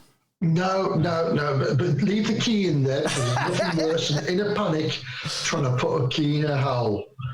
So leave the key in the door, and then we can, if we need to get out, we can just twist it and run like cheeky little monkeys. I will do just that. Okay, then. So Adamy is looking at them, making sure that the door's closed and locking it. What about Freya, Kana, and Theron? What are going to be your... Freya will cautiously go to the table and start reading through the scrolls to see if she can figure anything out. Cool. I think you've got control of your character's tokens. So Yes. yeah. Cool. So you're sort of like overlooking at the notes, etc., on the table, yeah? Yeah. You want me to give you a literacy? Not yet. Let me see what everybody else is going to be doing, and then we can do some rolls at that point. So Theron and Kana, what would you like to do? Kana's going to carefully make her way over to the circle of chalk or ash or whatever it is. She's not going to touch it or disturb it, but she wants to look at it and study it, and she wants to see if it's similar to what she knows of binding spirits. Yeah, okay then. That's not. So she wants to do a skill check. Yeah, okay then. So you go over to the actual circle. So I'm just putting on where the door is onto the map so you can see it. So what about Theron? What are you going to be doing? Theron's watching everybody going about their business and doing their things, and he's going to quite happily just stand here watching and tune his fiddle. Okay. And I will tune it. Yeah. Okay then. So Freya, you're going to be busy with this. So roll your literacy. What are you looking for? Give me some idea what information you're going to be wanting.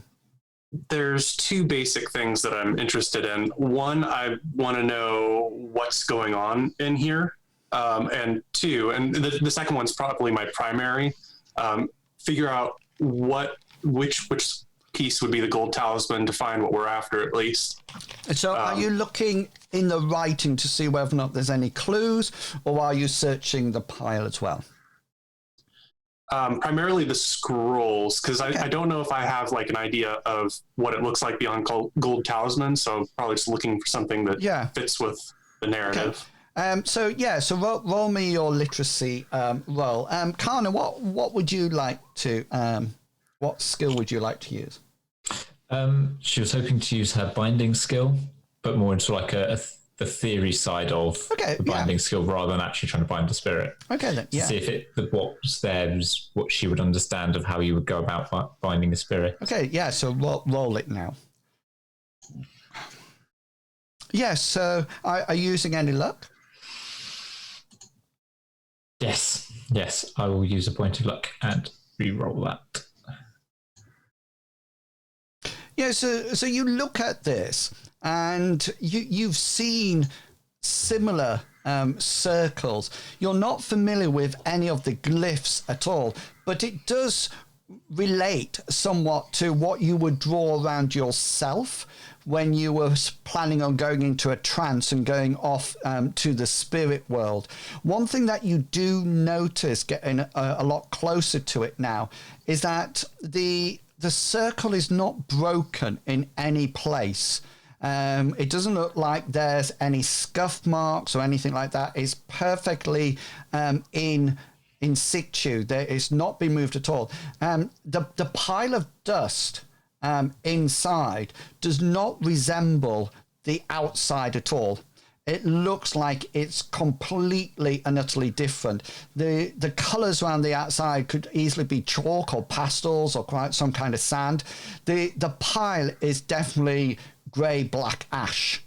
It's definitely something like is the outcome of some kind of burning, you figure.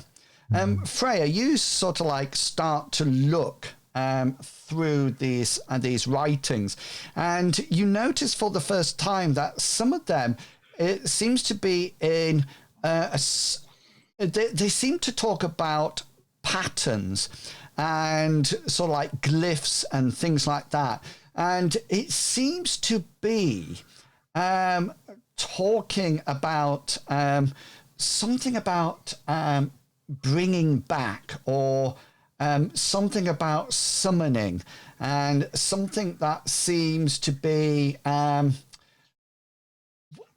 worried, and something that it as it seems to get further and further through this parchment, you notice that the handwriting changes. It becomes a lot more erratic. It becomes more of a scribble and a scroll. And even to some point, there's a sort of like a word that says something like damn, and then it sort of like trails off with the ink. And it seems to be, it almost like appears to be the writing of a mad person. You can't seem to, if you want to take some hours, you can probably, make some sense of this. But just as a casual look over, there's some writing that you've never seen before. There's strange glyphs that you've seen and symbols.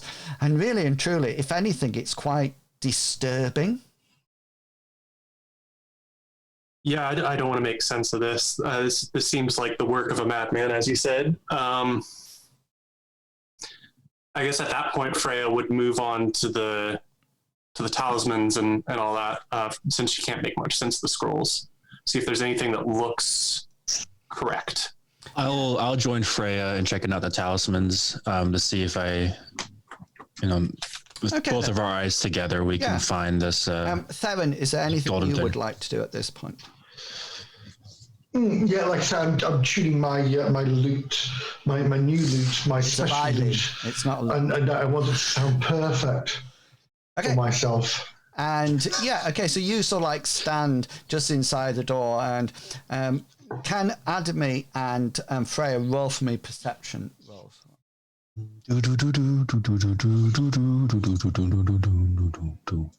Looks Theron on his fiddle. It's a fancy fiddle. Oh, nice. You sort of like are you using luck or anything, Freya? No, Freya's not using luck. Okay, so Adamy's using eagle eyes. Yeah, so you sort of like both there, and you sort of like find one that's quite similar and pick it up, Freya, and think, "Is this it?" And Adamy sort of goes, "No, this is it." And as you hear that, Kana, you smell the scent of the strong smell of decaying vegetables, and there's a moment shimmer inside the actual circle, and then something appears actually in the circle, and you sort of like almost like probably stagger take a step back. And there's two things that I need to make you aware of. Freya's likely to say something to get your attention, Freya and Adamy, and you also like turn around. And the first thing, although you won't voice this, so it's not something you actually know, but your characters do know. The first thing that you notice about the creature in the middle of the circle is that it's of the gender that you prefer in sexual relationships. So whatever you prefer, it is that to you. The interesting thing as well is that it almost like it's as if you've ever thought about this perfect person that you've ever seen in your life. That one person that you would really like to start a relationship, not to do with personality, just to do with looks. And the creature manifests that perfectly down to the nth degree. It's almost as if it has this power to look into your brains, find your greatest desires of a gender, of a person, and manifest itself. It's naked. It has no clothes on at all. And although the image has clothes, horns, and a tail, it doesn't appear like that. It appears like a perfect human being for you. And it sort of like appears, and there's this waft, Kana, of decaying flowers. as it appears in front of you, and it sort of like appears and looks around, and then almost like something dawns on it, and it sort of like says, "Oh, welcome. You caught me. Sorry, I was busy. I didn't hear you come in."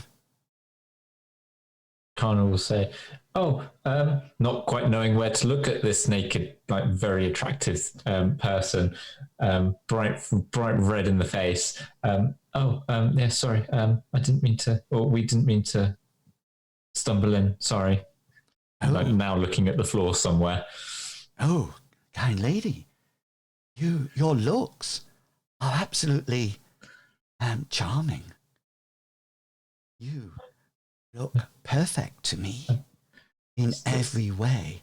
I hope," and he sort of like opens his arms and sort of says, "I hope what you see pleases you." She will go even redder. And the rest of you see this happening. The thing sort of like kneels down to Kana's level and sort of like reaches out a finger, but it touches the inside edge of the chalk. It doesn't. It's almost like level of it high up, and she's the guy or the woman says, "Oh, don't look down. Look at me. Do you not think I am perfect in every way?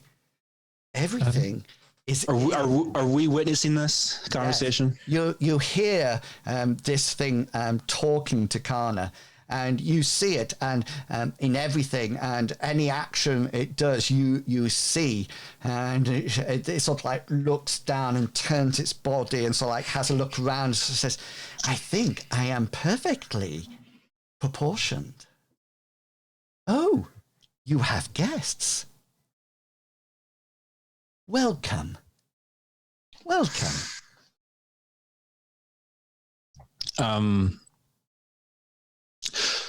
Ademi, because she's antisocial, would like to not say anything and just kind of stare at this beautiful specimen. The beautiful specimen sort of like sees you staring and sort of like says, "Oh, the strong, silent type.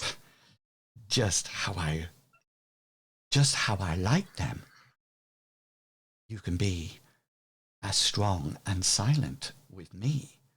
And the thing winks at you, Adami. It's almost as if it's reading your thoughts.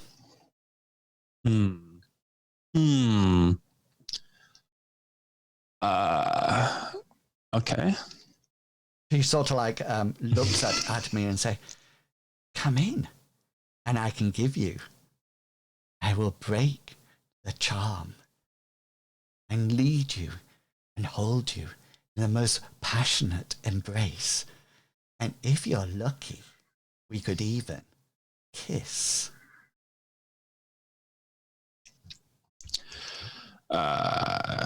Right. I'm going to hold off for a bit. What are you guys going to do? Freya's going to step forward at this point and say, "Who are you, and why do you look like Theron?" Oh.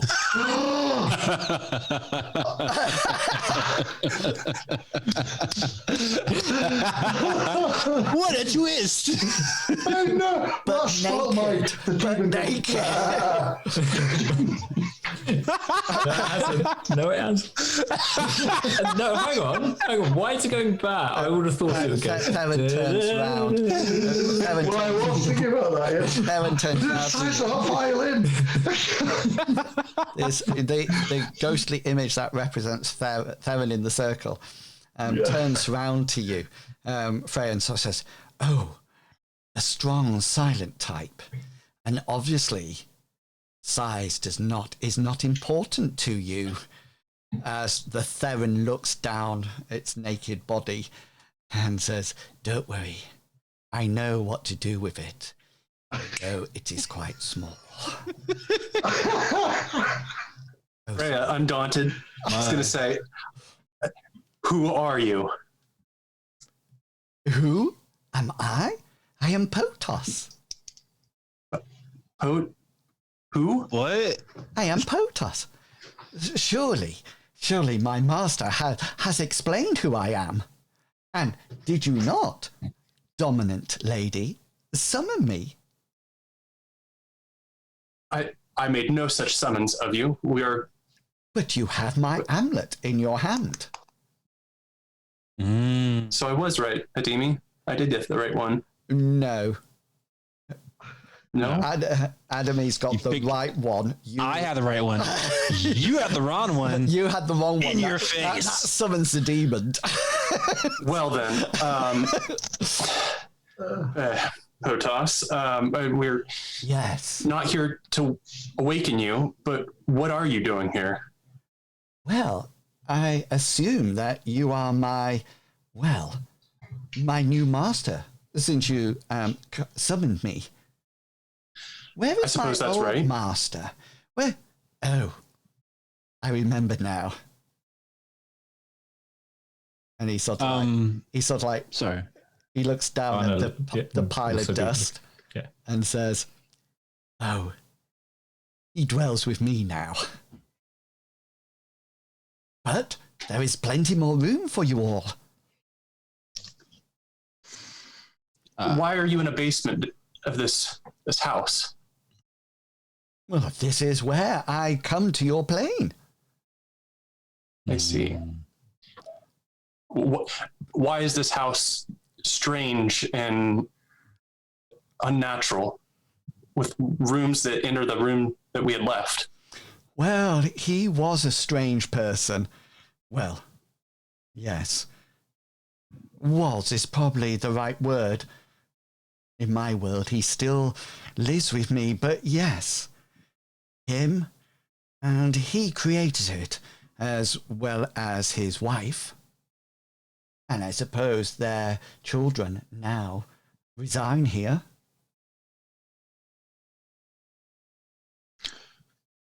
Oh. Is it a good place? Well, depends what your perspective is of what good is, if you know what I mean. And it winks at you. Can I roll a perception check to see why this thing's not moving out what seems to be a circle? Yeah, you can see that it comes to the edge of the circle. It never passes over it. Whatever it is actually it's even when it brings out its finger, it stops as if there's an invisible barrier. wall. And he sort of like, or she turns to you, Adami, and says, "Yeah, sadly, if you want to be embraced, then you will have to free me. I could help you." No. I could not help him or his wife. How do we get out of this house? Oh, with me. I can let you out. I can lead you safely out of this place. I'd prefer to go alone. I think their siblings, their son and daughter still remain. Cyril was such a lovely lady. Very caring she was. Do you know what happened to the lady in the kitchen? Was that your doing? I cannot leave this place. I have no idea of a lady in the kitchen. I know what happened to Cyril, if that helps. Yes. What happened to him? Her. He points down at the ash. His wife. And you did that to her? No, that's him. His wife. Well, how can I put this? I ate her. Oh, sorry, not all of her. Of course not. I wouldn't eat all of her. Just the good parts. I let him keep the rest. So, are we all in agreement to not let this demon out of a circle? No. Please do not make a snap judgment. Fiddling around, and he looks at this thing, and he goes, "So, how do we free you?" Just break the circle, and I will be free to accompany you out of this place. Believe me, I have quite impressive powers. I could help you. I could lead you through. You'll probably not escape on your own. And plus, here's, and he points to the ash, his daughter and sister can be quite, well, shall we say, yes, nasty. Oh. And he pulls out a splinter of bone from his mouth, says, "Oh, part of a rib cage still lurked in there. Don't know what I will do." How do we know you wouldn't just eat us once we free you? Oh, I am shocked. How dare, I am so upset. Freya, make a deceit roll at hard. A deceit roll? Insight roll, sorry. Oh, insight? Yeah. Oh, nice. Yeah, this beast failed its influence roll, so you're fine. You don't think it's telling the truth at all. And he says, "Do you know," he points to the ash, "adored his children, you know. He would do anything for them, as it turns out. I always made sure to ask after them, though we were never introduced. My understanding is the boy looked rather like her mother, while his sister, slightly different. More like his or her father." And he sort of like puts his hands on his hips and sort of like turns slightly to one side. "Do you know, before I ate her, the noise that woman made. I mean, come off it. Childbirth is meant to be quite, well, shall we say, natural.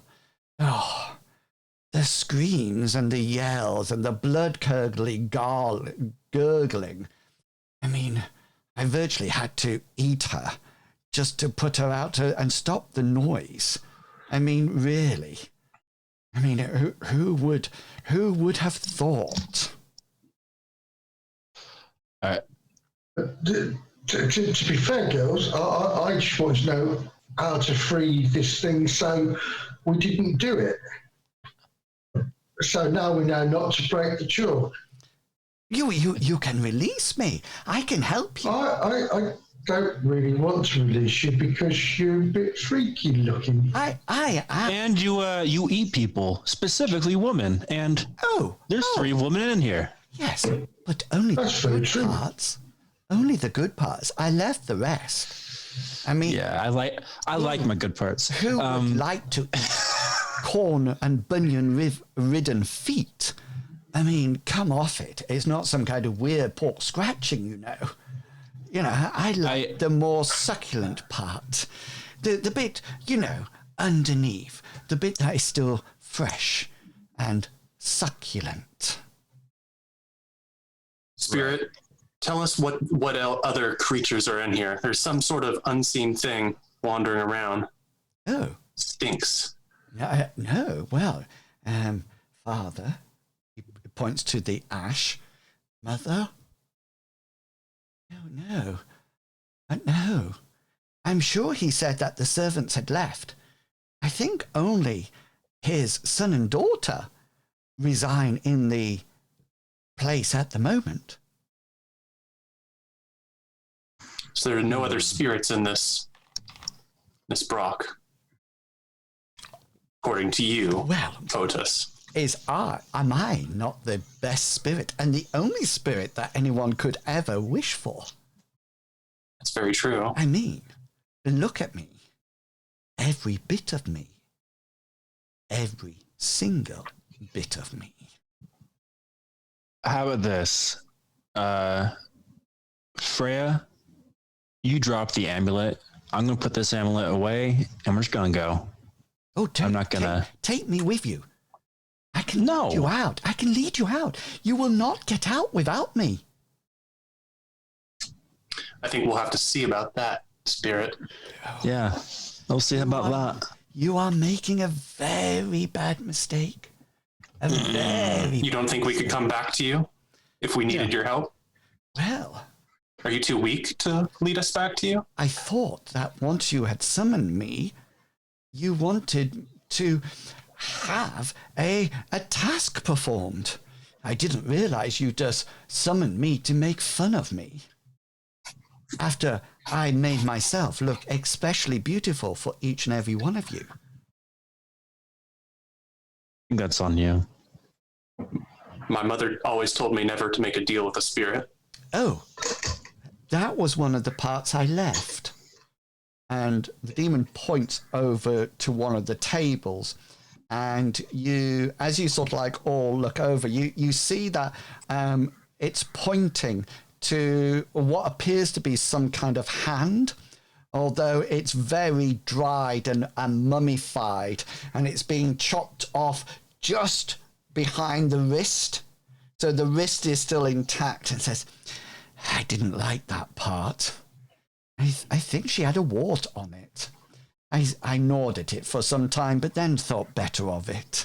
You know, I didn't want to catch warts from her. All right, so I'm going to walk towards the door, and I think it's time we should leave. Are you leaving already? Don't listen to him. Don't listen to him. You know he's always interested in himself. Yeah. Stay. And specifically surviving. Stay. Why don't you play me a tune? And Saren goes, Don't do it. I do. Bang instantly. Oh, that is so sweet. Oh, take me now. Take me now. Your bow over those strings. It's like sensitive, nervous touching across my whole body. You will not realize what it does to me. Farron will just turn his back while still playing, and then over his shoulder he'll say, don't really care. It's my fleet. It's my little baby this. It's lovely, and I'm taking it with me. She sort of like smiles at you and says, my dear, it's a violin, not a flute. It's a violin, not a flute. That's right. Blow. It's a lute, I meant to say. No, it's not a lute either. It's a violin. It's a violin. Are you guys coming? Because I'm going to open the door. Are we leaving? As Adami opens the door. We are leaving. Okay. So somebody will need to release me. Do not release the demon. I cannot express that harder enough. A demon? I am hurt. I am but a person trapped in here by him. She points to the ash, or he points to the ash. I was just trapped. I am doomed to live within this circle. And just when I thought my rescuers had come to rescue me, they insult me and ignore my kind offer of help and supportiveness, and then say I am a demon. Freya, drop the amulet. What if what he says is true, though, and we can't get out? Might be better to drop this amulet once we know we can get out. I agree there. Because let's face it, if this thing appeared when you picked up that amulet, then it's going to be a long wait for him, isn't it? Up here, all shiny and shouting and looking good like he does. And well, we'll be out. Let's lock him in as he is. He's eating people. Yeah. Spirit will be back for you if what you said is true. Oh, yes. Please do come back for me. And then Freya's going to go for the door, holding the amulet still in her sword hand. Wasn't there another dagger before we do leave? Wasn't there another dagger inside the There was one that could close the door. I'm going to take that dagger too. Oh, you're taking everything apart from me. Why are you not taking me? Should we take notes as well? Sure. The ramblings of a madman. Possibly somebody summoning a spirit that can eat whole people, or most of people. I never eat a whole person. I only eat the good parts. How many times must I tell you this? Well, I'm saying you probably could eat a whole person. I wouldn't want to. All right, I'm going to take. So I have both daggers, I assume. Yeah. Okay. Let's get out of here. I'm going to lock the door and let's bounce. Let's put a bar over it as well. Yeah, do the bar too. Okay, so as you're putting it, you hear from inside, please take me. Take me now. Theron, take me. I am here. I love your fiddling. I love you so much. Theron will look to the ladies and he'll say, to be honest, girls, that's not the first time I've heard that. You sort of like start walking down the corridor and you turn round and you see the withered old man there. He seems to be chewing off something that is pierced or poked with the knife that you gave him, Adamy. And he seemed to be chewing with it. And then you suddenly realize that it's actually a rat and not a cooked one. And you notice that its tail's flicking a bit and he sort of like gets his teeth into it and they're sort of like that, and he pulls it out and you sort of like see him chewing it. And he says, are you ready to go now? Yes, we are. Oh, and he sort of like says, well, do follow me.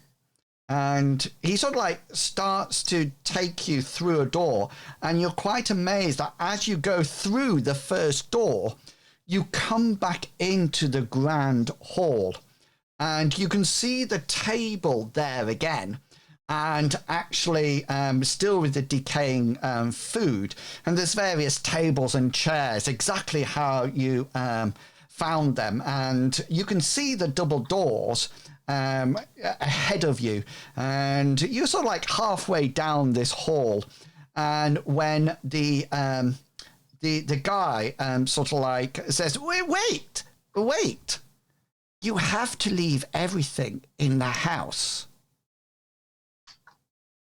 You cannot leave with anything that belongs here. Just leave it on the table. Kana will take out the book that we've taken from the library and put that on the table. I'll put the amulet on top of the book. Theron will take his fiddle out of his backpack and put that on the table. Yes, roll his fiddle. Yes. Yeah, roll a willpower check for me. No, it's his original fiddle, not this one. Yeah. Still roll a willpower check for me. Yeah, you definitely put your fiddle down and not the cursed one. And I think, Adamy, you've got 2 daggers. Yeah, I'm going to place the 2 daggers down. And after a while, he sort of like, he waits for a while and says, my violin, that is your violin. Sister, do not get impatient. He will leave it. It's such a lovely piece of work. It sounds beautiful. I could make sweet music with this all day long. You cannot leave the house with it. Please put it on the table. But you've got his knife. You got her knife, sorry. Yes, and he has given me back what belongs in the house. Have you given her back her knife, though? Yes. Sister, he shouts, and you suddenly notice that something appears in front of the door. It can probably be best described as some kind of combination of a shambling mound, if you're familiar with that, on demon. Its size is 24, so it's absolutely huge, and it seems to have almost like plant-like tentacles writhing around within it, and it seems to have almost like pods on the end of its arms rather than hands, and it's sort of like you sort of like struggle to sort of like realize what it is, and then it suddenly reminds you that this took after its father, and you suddenly realize that this is probably the sister. However, the father was probably Potos, the demon, rather than the order, the father of the boy, the old man in front of you. And you sort of like see it, and she's just sort of like is huge, and she blocks the whole doorway, and you suddenly smell this rottenness of plant matter and everything, and she's all like goes like this, and you suddenly feel, even at this distance, almost like it's almost as if she's absorbing something. As you feel cold, you feel pale, you feel as if you're becoming weak in some form, and the guy turns to you once more, and to you, Theron, and says, "Please, don't make me let her kill you. It is but a violin. Leave it on the table." Well, can I come back and play it whenever I want to come back and play it? Just leave it on the table. And he sort of like goes, 5. Oh, so Theron, seeing this huge shambling mass will... Okay, before he gets to the 2, if Theron doesn't put it down, I am going to try to switch the violins. Okay, so Theron, you need to make a willpower check to put this violin down. If you succeed, you put it down. If you don't, then you are keeping the violin. Okay, so go for it first, Theron.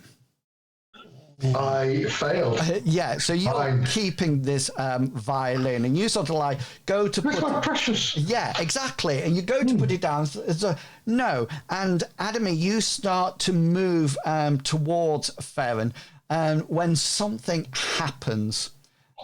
Something quite... let me just see... My precious. Roll me a d20. 71. Yeah, so all of a sudden, you see, Adamy, as you start to go towards the thorn, this almost like this pod, this vegetation pseudo-pod thing comes flying out. And Kana and Frey, you see that it's been fired from this beast, and it shoots straight out, and it misses you, Theron, and you, Adamy, and it sort of like hits the fireplace. And as it hits the fireplace, it just sort of like hits it and then falls, and you can see where it's broken the actual wood. And he the guy says, "Now you have made her mad." And can we please, in 1 second, roll some initiatives, please? Don't forget to click on your character before you do it.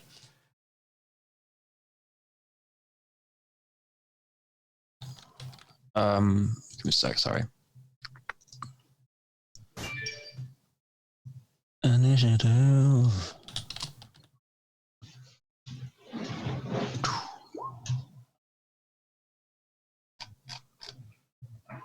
Okay.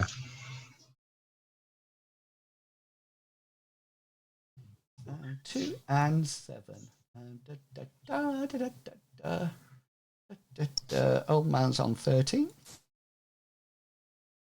And 7 is for sister. Sisters are doing it for themselves. Is that 14? Okay, let's move you around a bit. So we're in Freya and Adamy. What are your initiative bonuses? What's your initiative score and your characteristic? Mine's a 12.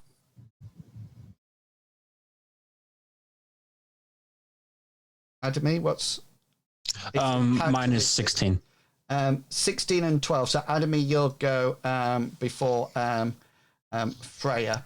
And that Kana, you'll go before Old Man. Oh, actually, what is your initiative? 12. Yeah, his is 11. So you go before. Yeah. Okay, then. So let's decide what people are going to do before I start the combat. So this is the time for you to take cover, approach somebody, do something. It's completely up to you. So, and then we'll start the combat. So rather than saying I move 2 foot, then do this, that, and the other, if you tell me roughly what you're going to do, and then I know where everybody is in position for the battle. So Theron, what are you going to be doing? This thing's just passed by you and hit into the fireplace. What would you like to do? I'm just checking something on the rules about an item I've got, but Theron's all about protecting his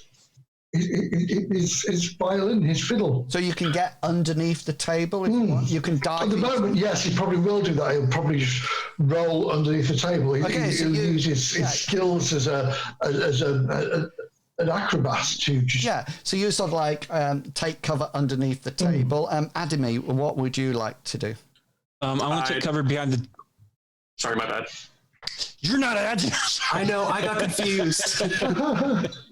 I'm going to duck behind the table, but I'm going to pull out my slingshot to be ready to fire some...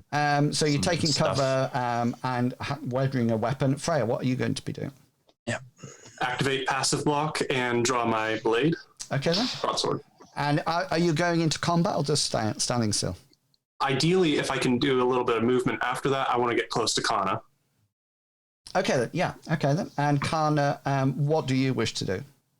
Kana's going to be readying her her walking stick, 2 hands ready just to parry. Okay, then. You just to let you know, the old man lets out a hideous cackle of a laugh. And the shambling mouthed sister obviously is preparing to fire out another pseudopod in some description. So Theron, we're going into combat now. So nobody's actually in combat at this present moment in time. Various people are hidden, etc., etc. So Theron, you're safely underneath the table. What would you like to do? I was trying to work out what my fire maker was, but I'm going to assume it's what's been written down. It's like a tinder and yeah. So, which kind of ruins it for me because I was going to try and throw fire at the damn thing. Oh, that sounds like Ashenik. Yes, he couldn't hit a barn door at 30 paces. So what he would like to do is, he's all about protecting this violin. So he's going to, if he sees it come towards him at the table, he'll roll out the table and try to move to another point of cover, either behind the old man. So in which case you're delaying your action to be defensive, if anything else. Yeah. Okay, Adamy, you're up next. You've taken cover. You're probably behind a chair rather than under the table if you wish to launch your slingshot. That's what I will do. I'm going to launch my slingshot at the half-demon lady. Yeah. So first of all, the first thing, what's your load time on your slingshot? 3. So therefore it takes 3 turns to put something in it, whirl it round, ready to chuck it. So this will be your first turn in order to prepare it to go. And then you would take 3 more turns after that to reload it. So this first turn would be you sort of like finding the stone and putting it into it. Freya, you're up next. Does it look like it's aiming in a particular way at anybody with its new pod attack? Yeah, it's definitely aiming at you lot. Okay, so it's just us in particular, but nobody specifically. Yeah.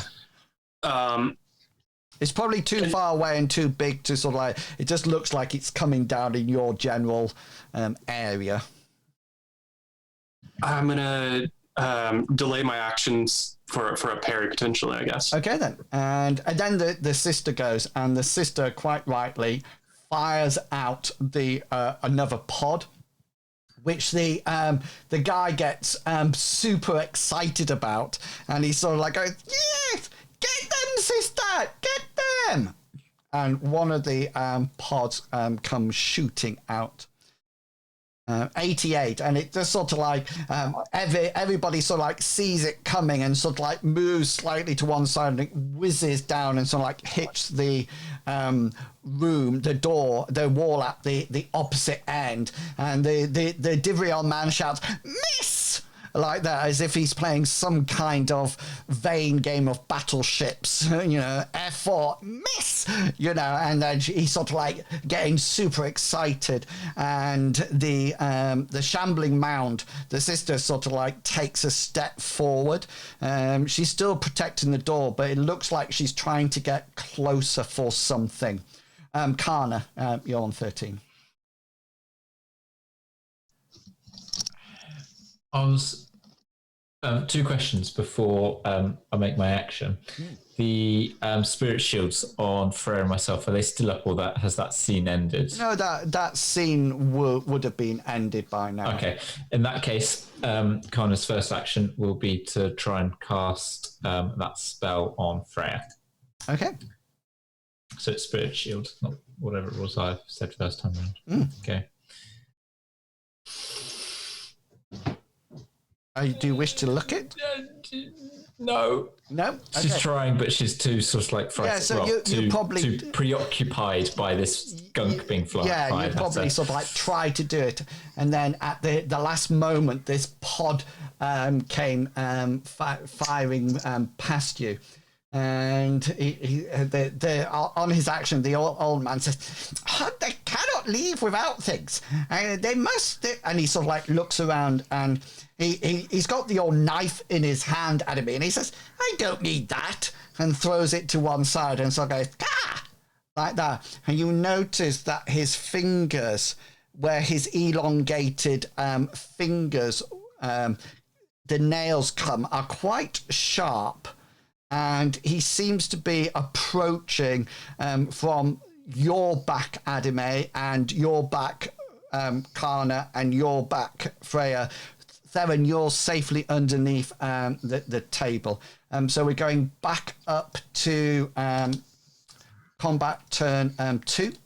So he's still in round 1, so this is still 5 seconds, and we come to you, Theron. You can see this old man approaching your colleagues.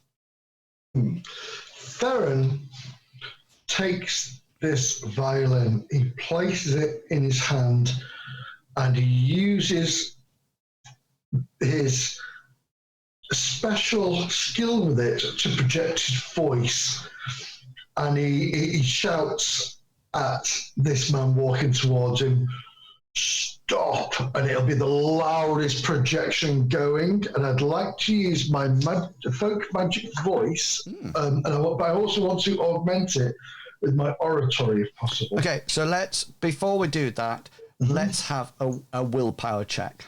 I don't like that. Don't wanna. Love of God. Yeah, you like think this is a really You know what? good I've used my last luck point. you roll I'm it. going to re-roll it. No, gonna do it. Gonna do it. No, you Better. but we're getting there. Pity that wasn't the first one because you could have looked it, and sort of like, so you sort of like think this is a brilliant idea, and you get the fiddle out and you're about to use your folk magic song and really sort of like vocalize the command, etc. And you sort of like get it all in position and go dee dee dee dee, and the rest of you thinking, is he Emperor Nero or what? Why is he fiddling? And he sort of like says, I'll keep you going, dee dee dee dee, and the old man says, stop that, like that. Adamy, what would you like to do? I guess I'm still loading. So it's 3 rounds, not 3 turns. 3 turns. So this will be your. So it's going to take like half an hour before I can get my first. Well, no. No. Each round is 5. Oh, 3 turns. Turns is small, rounds is big. Got it. Yeah. So how many action points will you have? I'm still cranking this thing up. Okay. How many action points do you have? I have 3. 3. So you will spend round 1 loading it. So when we hit round 2, and then as you get to your combat, your action, you can then release your stone. Freya. Okay. Freya has channeled all of her bravery, and she is going to move to engage in combat the shambling mound sister. Okay, then. So you move up, and as you move towards it, it moves towards you. So you can take a swing at it by all means. Excellent. So you and the shambling mound are now in combat. And you said I get to take a swing this round, or you can have a swing. Okay. Just want to make sure. Because she's going to swing it's at definitely you. my Clarin skill. So here's a roll.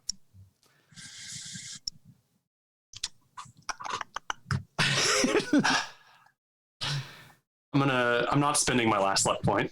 Okay, so you sort of like, as you come near it, you sort of like take a wild swing at it, and you're obviously moving and getting close. You misinterpret the distance and swipe, but she sees you coming and flails out with almost like a vine like that seems to be wrapped up in sinew and tendons, and takes a wild swing at you. But with 55, it misses. Its combat skill is 40%, just so you know. And it just sort of like whooshes past you, and you swung too early. She swung too early, so that's around turn. That's the turn gone. Karna, we're up to you. So I have a question about how binding works. Because it says in the rules that you can use it as part of spirit combat, but how do I go about doing that? Do I have to be in a trance to do that? You have to be in a trance, and just to let you know, neither the shambling mound or the old man are spirits. Oh, okay. There could be other spirits around, like haunts, but you would actually have to sit down and go into a trance, and find out. Which is not something that you would do during combat. No, that's fine.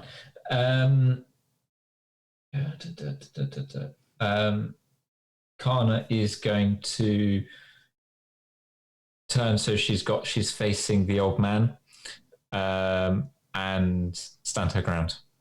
Okay then, and it's the old man's turn, and he's quite a distance away from you, Karna, as you turn to face him, and almost like in a blink of an eye, he closes the distance too fast to actually be natural, and suddenly he's almost like right next to you, as if he's almost like teleported himself there, and he's right there, and he's sort of like this with his claws and his hands ready to go. Turn 3 for combat. Turn 3 for anybody who's got action points left.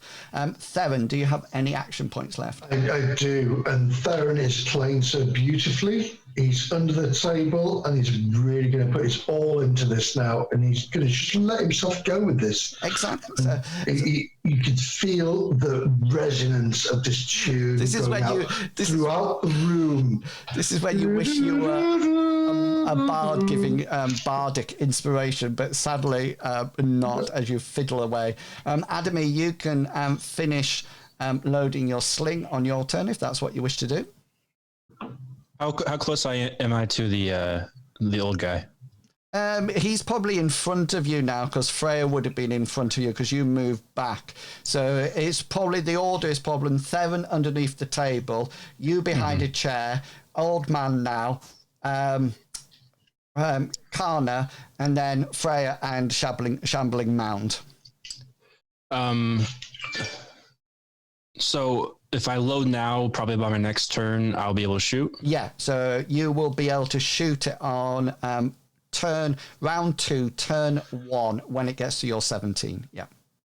All right. I'm just gonna load up. Okay. With that. High on really loading. quick, yeah. Freya, do you have any actions left? Yes, Freya is a 3 action point kind of gal. Fantastic. And with that, she's going to take a swing. Nice. Swing away. And yeah, hit. The Shambling Mound has no actions left, so it can't parry or evade. So I need a special hit location damage. I think I'm going to try out Impale. Nice one. Because I don't know too much about fighting, but that feels right. And then here is the D20, hitting it in the 16. Yeah, in the 16. Whatever that means for a mound. Just to let you know, she has just one body location. that makes sense, I guess. Yeah. Since Impale here is my 2 broadsword strikes, I'll take the 4. 4. Do you have any damage modifiers? No. No. I have 0. So you sort of like slide your broadsword into the Shambling Mound, and it sort of like lets out a squeal of, you're not too sure whether or not it's pain or delight as it goes in. Sister, she has no more actions left, so 14, she's out. Karna, do you have any actions left? Nope. And old man doesn't have any actions left, so we're going to round 2, turn 1. Theron. Theron, I'm gonna murder you. Okay, We're paying for all of the drinks if we get out of here. alive. Sorry. You're the reason we're doing this. Well, to be fair, Theron is trying to resist it. He's also got this urge to grab his old Do you wish to try violin, but he can't because it's there. Do you wish to try to resist it? I something I should be helping my friends. Okay, then. So you can roll. That sounds logical. So you can roll a willpower check. Come on, baby. Come on. No, I can't. It just can't. That sounds more like Okay, Godfather. Adamy, your slingshot is ready to go. All right, I have a question. Yeah. I have a spell called coordination, and it says when cast in preparation, it permits the recipient a chance to reroll a single skill check where coordination is required. I'm assuming I'm using 2 hands for this thing. I think it's coordination in some sense, right? The coordination is a spell, yeah. Yeah, it's a what do you call it? Magic spell. The small scale. Yeah. So So what you would need to do in any case is cast the spell before you start to load your dice. It actually enhances dexterity, and then you use it for things like acrobatics, pickpocketing, and things like that, not for combat spells. Got it. Okay. So I would if you want to cast it in turn 2, then that's fine. But your slingshot is ready to go now. All right. Well, I'm going to aim the slingshot at the big lady. The Shambling Mound. Now, normally you fighting into combat, doing missiles into combat would be 1 grade harder. But due to the sheer size of this thing, you can easily get it unless you fumble. Okay. If you fumble, then it's hitting somebody. So just roll. I'm just going to roll, but combat skill. I think I'll have you choose if it passes or not. Yeah, I'll do that. Yeah. Yeah. Fumble. There we go. Uno, dos. Come on, baby. Boom shot. You sort of like whirl it I'm up. gonna roll my damage. Come on, baby. Hang on. Don't roll any damage yet. Don't roll any damage yet. Okay, not rolling damage. Not rolling damage. I didn't do that. Because you have to give me crits first, then hit location, and then damage. So you will have, because it's a crit roll and I'm not doing anything, you will have 2 rolls. So, for example, choose location is not going to be a good one here. You could do maximum damage. That would be a roll. Impale's not going to work here either. So I mean, it's really up to you what you decide to. It says on notes. It says stun. Yeah. All right. So So what will happen so you can use one of your specials as a like your one of your special effects as a stun. So what that will actually do is stun location on the beast. So just to let you know, what will happen then is that you temporarily stun the body part. If the blow overcomes the armor point and injures the target, the defender must make an opposed roll of endurance versus the original attack. So your original attack was 3, a crit 3. So the only way I can actually beat that is to get a crit roll that is higher than your roll. So if I got a crit 4, then I've succeeded. If I get a standard, I failed. Whatever else is here. So and what happens then if you have stunned it? Then if I fail, the hit location is incapacitated for a number of turns equal to the damage inflicted. So turns. So if you then do 8 points of damage, there's 8 turns that, say, for example, you hit on somebody's head, then a headshot renders the foe briefly insensible. A blow to the torso causes defender to stagger, winded, etc.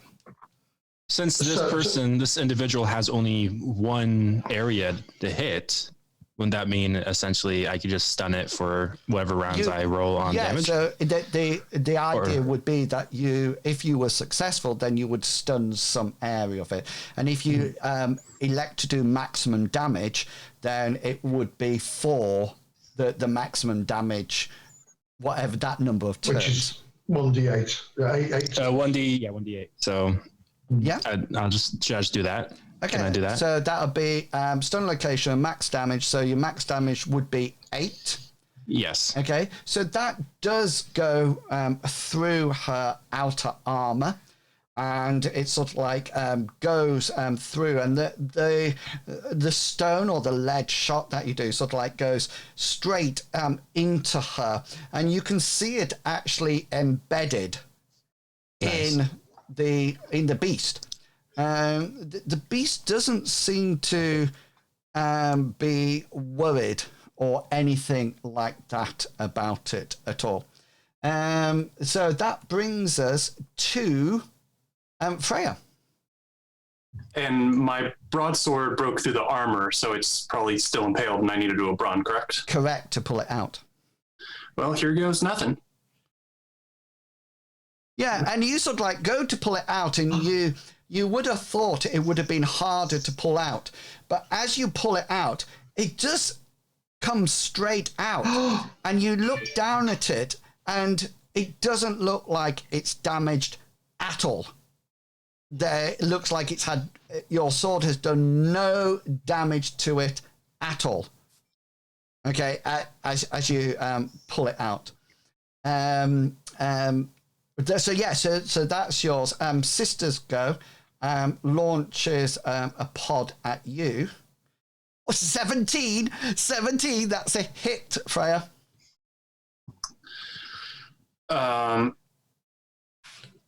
So you have a choice now. You can either you can use your sword to parry it, and your passive block will still be in. Hopefully, you've got ticks.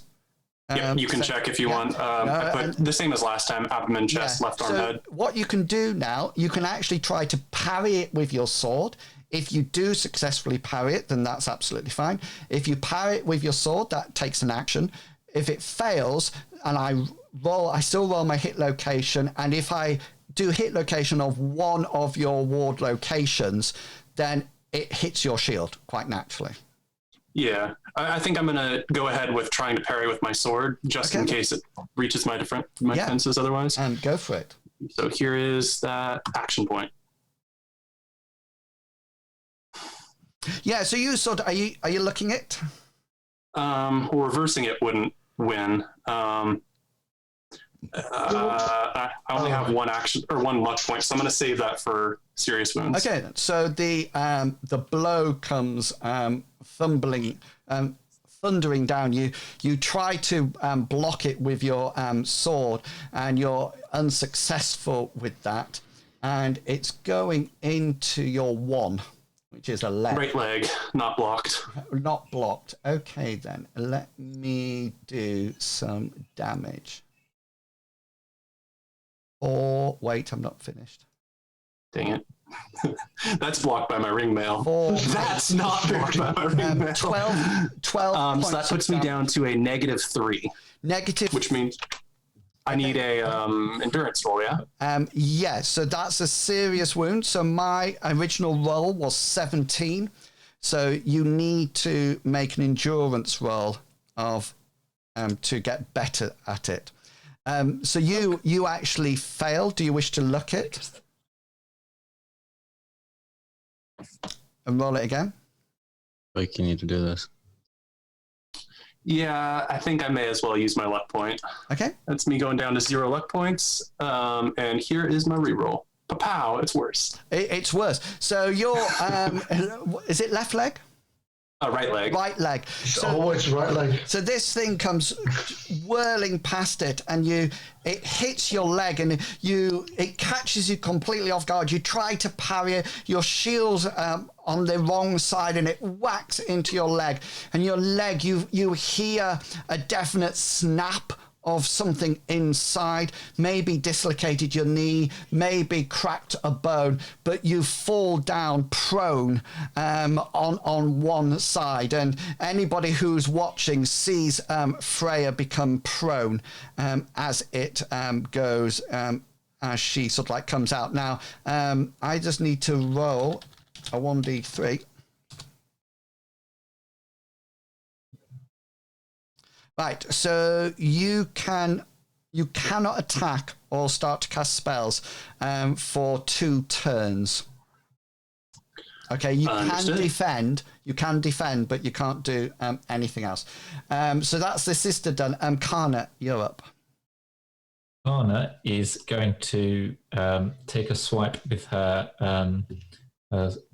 walking stick at this crazed, demented, long-fingered man. Yeah, nice. And hopefully not mess up. She messed up. Messed up hard. Yeah, you sort of like swung too hard, too high. He's sort of like like that, and you miss him by miles. And then the old man whacks out with his demon claws to you. 65, he misses. As it goes swirling past. Combat turn 2. 7. Is the fireplace lit? No. Theron will again. He can see. He sees his lay friends falling by the wayside. Not Frank. Kana's down. Kana's not down. Oh, sorry. Kana's swinging past. What's the point that's down? Sorry. Oh, you all at the same. So he's. Oh, I know. He wants to stop playing, but he loves this. No, but you've given me a good enough reason to sort of like make a resistant roll. Well, it's his loyalty to the people around him who have saved him all his life, who've looked with all his life, most of his life, who he's had their back. They've been with him. Yeah. Yeah. Well. Willpower check. Go for it. It's also the fact that it's not really his fiddle. his fiddle's up on the table, which is the most beautiful thing he's ever had. This is a better fiddle. This is better, but it's roll your not willpower. His fiddle. But it's still precious to him, so precious. So he will try again. Adamy, it's up to you. So you can cast your spell now, or you can choose to reload your weapon, your slingshot to fire off another shot, or you could do another action, whatever you would like to do.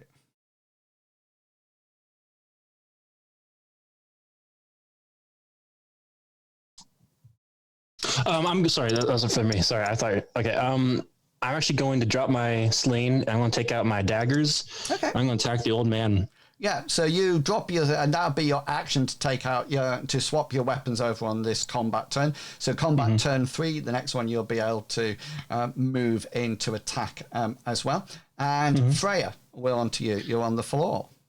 And this is my last action for the round, since I'm at 3. But I just have a question. Yeah.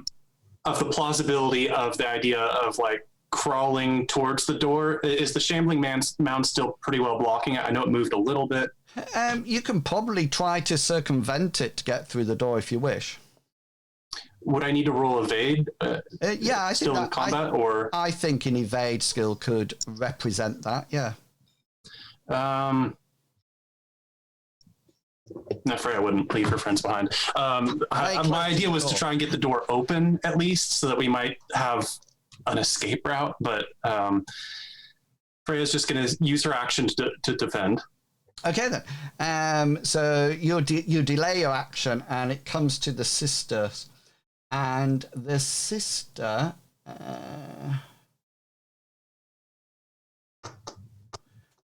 Right, she is whacking you. Now you're prone on the floor, which I think what that means is that makes it harder for you to attack me. Isn't it Herculean off the top of my head normally? That's what you said in the past. Attacking a helpless target is automatic, so you're not helpless because you can still defend. Defending while on lower ground, fighting while crouching. So you fighting while prone is formidable. Oh, formidable. Yeah, and then fighting in pitch darkness is Herculean. So I don't get any bonus to hit you this time, if that makes sense, Freya. Yeah. Because the negative is on you when you try to hit me. And so that's how it works. So this will be just a normal hit for her with her, with her pods, her flailing arms. 65. You notice that it's all like waxed down and next to the floor. And as it hits the floor, you notice that this pod is actually still attached to her. And it hits the ground. You sort of like move quickly out the way. And as it hits, all these tendrils come out looking for something to grab. As if it hit something, it would have grabbed it. Does that make sense? So you see that happening, and then she draws it. Kana, you're up. Wait, can I interrupt really quick? Would I still be able to have a use of my parry? You can. Even though, okay, I know it's a slim chance. I just want to do that. And you said for me to hit, it's a formidable, but to parry is still also formidable. Yeah. Correct. Yeah. Okay, just want to make sure. I got a formidable. Oh, nice. Yeah, so you can do a normal defending special move to moi. That's what's the special to make it so they can't attack you? I can't do that right now, can I? That I think you're talking about press advantage. That's the press advantage. I can't do that one. No, it's not a defense one. I don't think it is. I'm just checking. No, it's not. No. There is. I'm not too familiar with defensive specials. Oh, here we go. Kill shambling mass. Yeah. Okay, so this is what you could do. You can use it to arise. So you could get up, but your leg is badly injured, so you haven't been knocked over because somebody's leg sweeped you or something. You're too damaged. You can blind opponent. You can compel surrender. You can overextend is a brilliant one, like Longshot said. So basically, you can just roll out the way. The Shambling Mass overextends and can't attack next time. Yeah. Then that's exactly what I'd like to use then as my special. Okay, yeah. Because then I don't roll hit location or damage with a parry. No. So you sort of like you do the crit. So you're going to overextend opponent, so it can't use. You're further away now, so it can't use its melee attack on you now. So you're further away. So that's fine. So, but remember now you're out of combat. Yeah. Okay, Gotcha. brilliant. So that's Freya. Okay, then. So you sort of like scurry back, and the sister sort of like sees you retreating and sort of like looks round and sees Adami and Kana fighting her brother. And so she fires at them. Is there a chance that she's going to hit her brother? 64 from another mother. Yeah, 64. You Another father, in this case, another father. It comes flying past and hits the fireplace or a chair or something. Kana, you're up. You can do it. No, Kana's going to use her action to defend herself. Okay, so delaying the action. And parry. Old man take a swing. And gets a 62 and misses. Okay, so now... So were you attacking me? Yeah. Can I use that action to parry? Yeah, you can. So I was going to parry when I was attacked. It's probably not going to do anything, but... We'll find out. But that will use up that action and thing. Yeah, so you can have a normal special for the defense. It would be overextend opponent. No, it won't. No. Change my mind. Some stuff's happening. Hang on, where is... His opponent, take his hands off him. Can I do trip opponent? As long as it's a defensive... It's got a tick in defensive and offensive. It is, yes. And in which case, you can trip... Opposed roll of brawn, evade or acrobatics versus original roll. Yeah. This guy's brawn can't be anything more than 1. So it's a 10 that you've got to beat. Well, the problem is it's going to get higher than a 10. Yeah, that's what I mean. Yeah. And so are you going to trip opponent? Yes, I'm tripping opponent, please. Okay, so what would you... the opponent must make an opposed roll of his brawn, evade, or acrobatics against the... all right, so I can choose, therefore, which one I would like to do. So let's have a look. You just got to beat 10, and it will work. So brawn is 20. Evade is 18. Did you class it as a quadruped or is it just a standard? No, it doesn't. So he's going to make a brawn roll because that's the one it's a guy, isn't it? Sorry. He can do. And no, he fails his brawn roll, so he's now prone on the ground.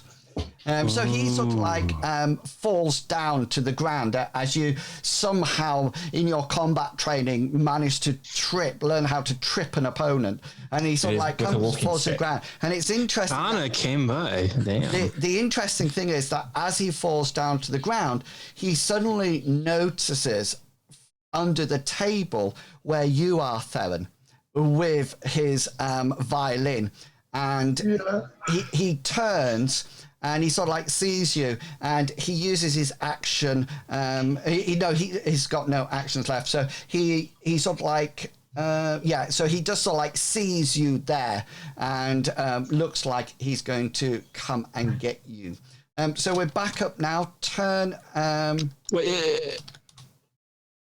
Yeah, turn 3. You're right. Sorry. Turn 3. Combat round 1. Theron. This Theron is still grasping with his sanity, his love of his old violin. So this guy looks like he's coming to get his violin. Cause me harm. I look over, and this old man's there. He's staring at he wants my violin. He wants it for himself. So Theron, you will see him kick out and push himself backwards out from underneath the table to the other side of the table. Okay then. So you move to the other side of the table. Adimi, you're up on 17. If you want to attack the guy, the old man, you will have to use your action to close range because he's currently out of range because of the... he's still in range. Did you just trip opponent? Yeah, sorry. He's still in range. He's just on the floor. I'm assuming that would make my attack easier because he's not even looking at me or anything. No, but that's what I said beforehand. It makes my attack on you harder. But he's not helpless. If he was knocked unconscious or tied, he is still aware of what's going on around him. So your roll would be normal, but if I wish to sort of like parry it or to knock it out the way, then mine would be hard. Is it possible I can use both of my hands to attack with a dagger? So you can... You can never have 2 attacks in one round. What you can do, because you've got 2 daggers, you can actually use one of them to parry or passive block. So you can actually say with your dagger, I'm going to passive block my head. So if anything, you could parry with your other, just the same as using a shield, works exactly the same. Or there is a special called Flurry, which means that you fight with your dagger and then you either headbutt, kick, or thump with the second attack. So I'm just going to attack with my dagger then. Okay, go for it. And I'll have my left hand ready for a parry if need be. Come on, baby. Let's do this. Pop. So you sort of like swipe out at him as he sort of like starts to head towards Theron, but miss him. Freya, we're up at you. You're out of combat on 17. I'm looking back at the idea of opening the front door so my allies know that there's an escape, since seeing that the shambling man's not being hurt by a sword. Is there a space where I could feasibly crawl or try and limp? I would say that if you can use either your evade or your athletics or acrobatics to find a way round. I would love to use my athletics. Okay then. Again, my goal is to open the door. To get around the shambling mound first. Yeah. Here we go. So you manage to sort of like skimp round, and you think that this shambling mound's attention is on something else at the moment. And you can see the door. It doesn't seem to be locked. It just looks like you can push it open. You can't see it being an issue at all. Sister goes next, and she fires a pod out. 78, and she misses everybody. Kana, you're up next. Yep, that's fine. I will. It's the top of round 3, isn't it? So I've still got my action. I've got my action point back. She's going to try and attack the chap on the floor. Okay. If he's still in range. Go for it. No, you sort of like.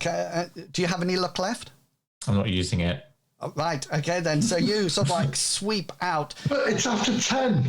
Yeah, sweep out. I've still got a shambling monster behind me. But the guy sort of like gets out of the way and sort of like reaches out to you on 13, Theron, to try to grab his violin. He's going to make an unarmed combat.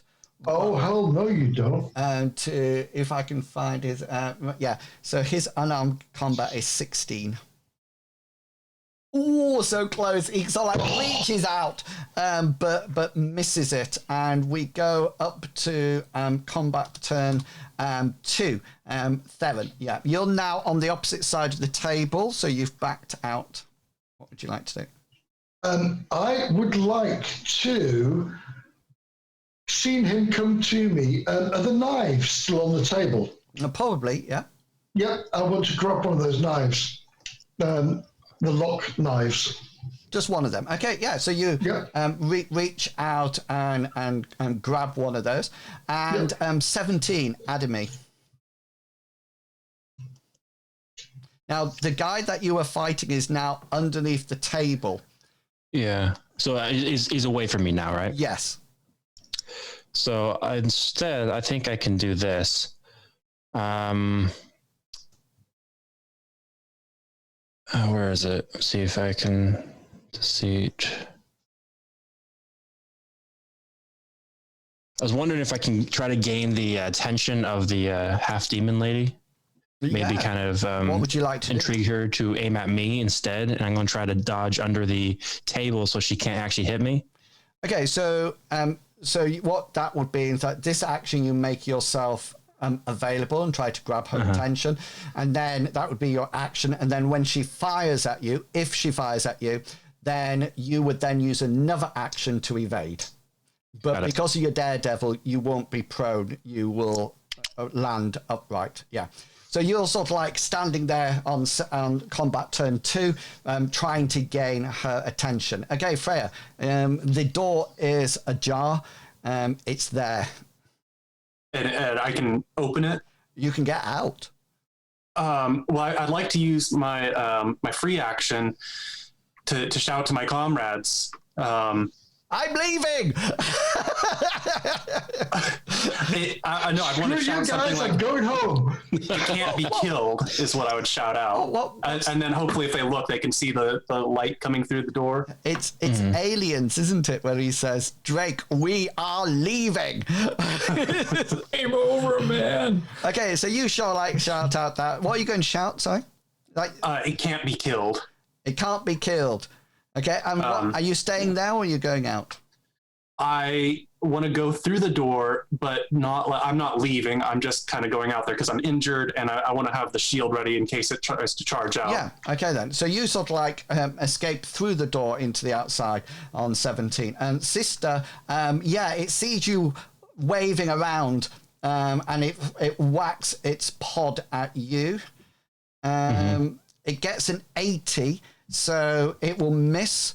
There's nothing for you to parry, so you can't take a roll against that. But it does sort of like, but you've definitely got its attention. Definitely, Kana, you're on 13. Is Kana still in combat range with anyone? You can try to go underneath the table. Because if she's not, she wants to bolt for the door. Okay then, yeah, you're not in combat with anybody, so then she's bolting for the door with her last action point for this round. So you're going to start to head towards the door. When you're going to get to the shambling mound. What are you going to do then? She wants to try and get round it somehow. Okay then, got you. Okay then, whether that's running round it, diving round it, she will try and get around it somehow. Okay then. The old man's going to grab at Theron's leg as he comes out of underneath the table. I know Theron's not here at the moment, but the chances are 80-80. He sort of like reaches out with his clothes and he's like, "Give it back to me!" like that. And we're up to turn 3 to anybody who's got combat actions. We'll catch up with Theron when it gets down. Adamy, do you have any combat actions left? You see Kana heading off. Cloud of smoke. It would make probably the most sense for me to get under the table and try to crawl. I'm assuming, I don't know the exact layout, but I'm assuming a table's long, right? And one end's leading towards the door and the other one leading to the other part. Yeah, so if you go underneath the table now, you will go in roughly where the old man is.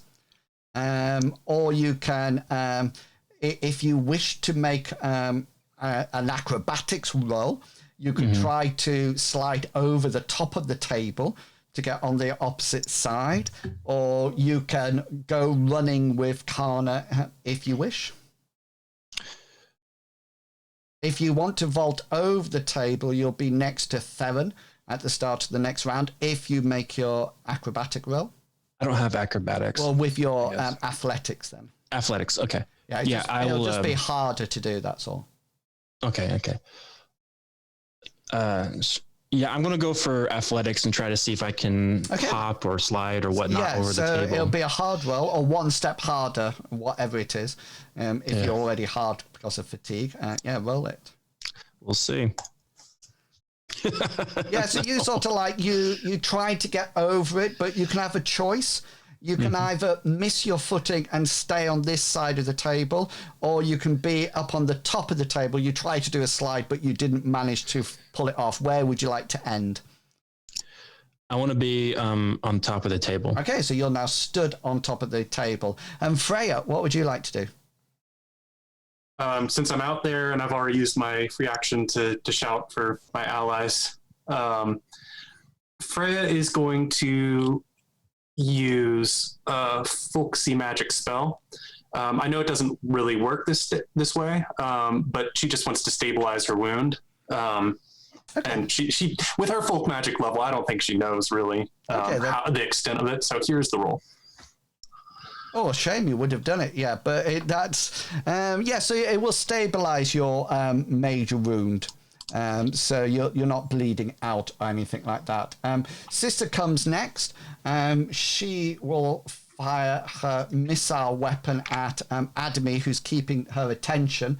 And that... Can I evade or no? No, hang on. Sorry, she doesn't, because it's turn 3 and I don't have any actions left. So Sister has no actions left. Kana, do you have any actions left? Nope. No, so you're still heading towards the door. Old man has no actions left, so we're going into round 4 and combat turn 1. And Theron, is he back? Theron, you've got 2 actions. I'm back and relieved. So can I just say what's happened where you go? The guy underneath tried to grab you but failed to grab you. Adami has launched himself over the table, but is now stood on top of it. Kana is way off to the door. She's about to circumvent the shambling mound. Adami has the shambling mound's attention, and Freya's out the door. Right. Brilliant stuff. I have this dagger in my hand. I want to launch out this man crawling towards me. Okay, then. So you're just the table. I want to.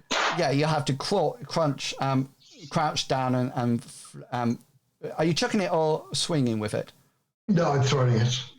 Okay, then. There's not a huge amount of distance, but go for it. He will. It's a knife, so I expect you to go. Yeah, and he will have cover from a missile weapon, so go for it. Yep. So it'd be like a one step harder. Yeah, so you sort of like throw this knife. He actually tries to get his hands up to almost like parry it. And, he needs a 30 to parry it. And got a 33. So you will have special hit location damage, please.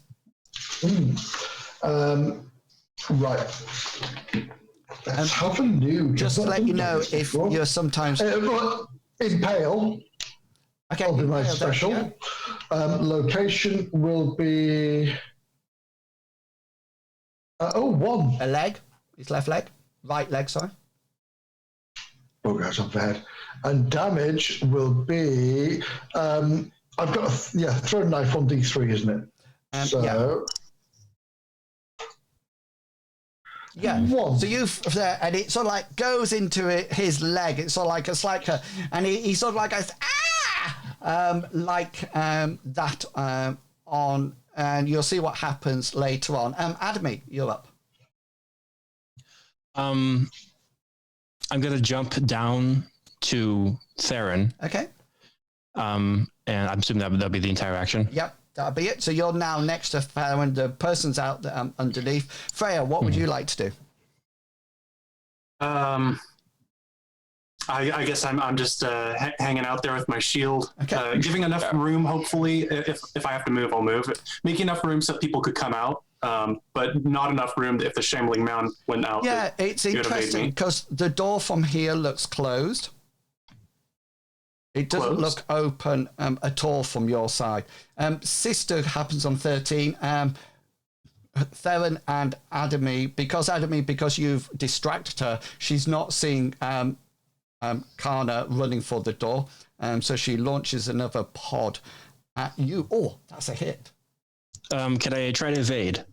Let me just check. Yeah, 40%. Yeah, by all means. So you need to succeed and get higher than 37. No. Okay then. So this is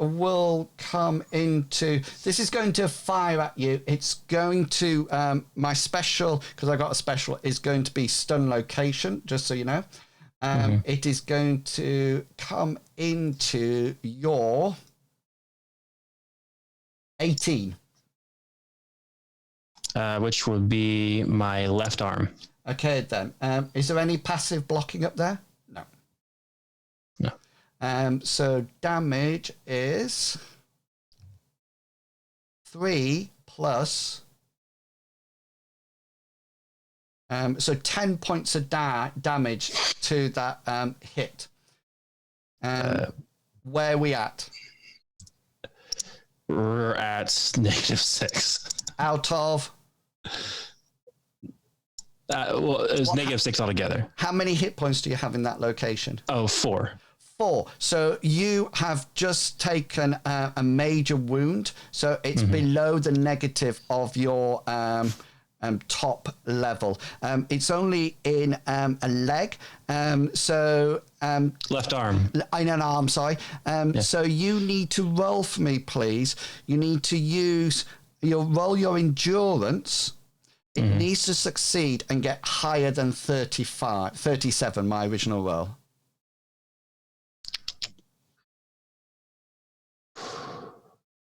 Yeah, so this thing whacks into your arm and it catches it just at... Point of look? No? Do you want to look? Do you have any luck left?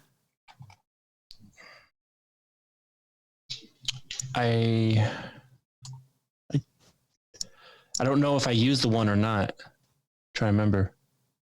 Does anyone else remember if I used both my luck points? I only used one.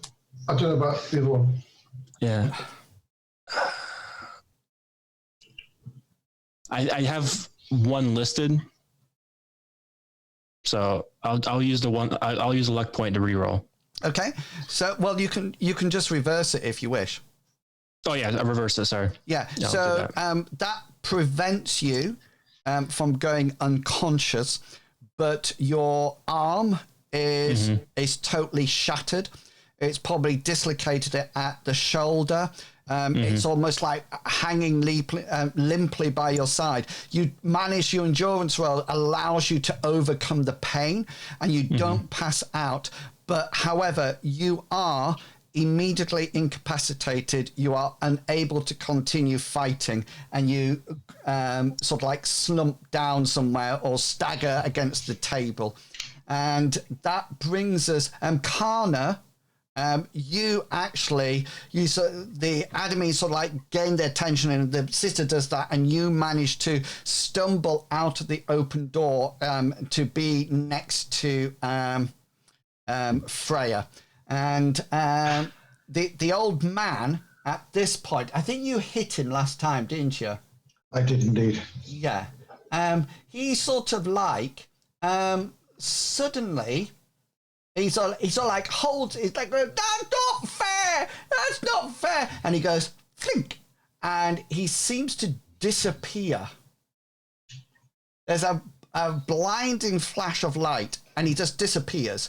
He's no longer where you were, where you saw him. Okay. What I'm going to do now, Kana and Freya, you are outside. You can't actually get back in. So we just need to concentrate on Sister, Theron, and Adamy. So, Theron, you've seen Adamy sort of like stagger against the table. It looks like his arm is shattered, maybe dislocated. What would you like to do? I want, if possible, grab the other dagger that's on the table, but also in the same time use a free action to say, Adamy, we gotta go. We gotta get out of here. I've got my violin. Let's go. Let's blow this joint. Let's get out of here. Okay. Can you move? Yeah, it's only meant to, when you're using free actions, I know, it's meant to be a short little burst, isn't it? 5 to 6 words, not an essay. Let's get out of here. A dissertation. Adamy, you are immediately incapacitated with that wound. So you are just like slumped on the table, you know, unless somebody grabs you and takes you out, as in assists you out. That's not something that you can do. So when Theron says this to you, you probably reply, go. You either say, go, leave me away, or I can't bloody move because of my arm. Which one would you like to say? The second one, but I want to throw in, you goddamn idiot. Yeah. Okay, yeah, cool. Okay then. You're paying my doctor's fee. So if You're buying you are. have that discussion, the sister on 14 fires another pod out. Ooh, 67. which is a miss. So yeah, it's coming up to combat turn 3. So Theron, what would you like to do? I'm grabbing Adame and I'm going to try to help her or assist her off the table and out of this place. Okay then. So first of all, roll a brawn roll for me. Don't do that. Okay, so you sort of like start to move with her, and it's very awkward. You can move with her, but it's just sort of going to take you longer. And you're moving towards this shambling mound, and as you come towards it, it fires off. So as you're moving towards it, it's sort of like firing things off. So it can't do anything on combat round 3, turn 3. So in combat round 5, it will gain 2 attacks as you try to get out past the thing. So here is one of its attacks. Could I do anything whatsoever in this case? I'm not attack, but could I try something in this case? You're incapacitated. Completely. It's fine. You're a shield. Yeah. So the first one will hit you, Theron. It's coming directly for you. What would you like to do?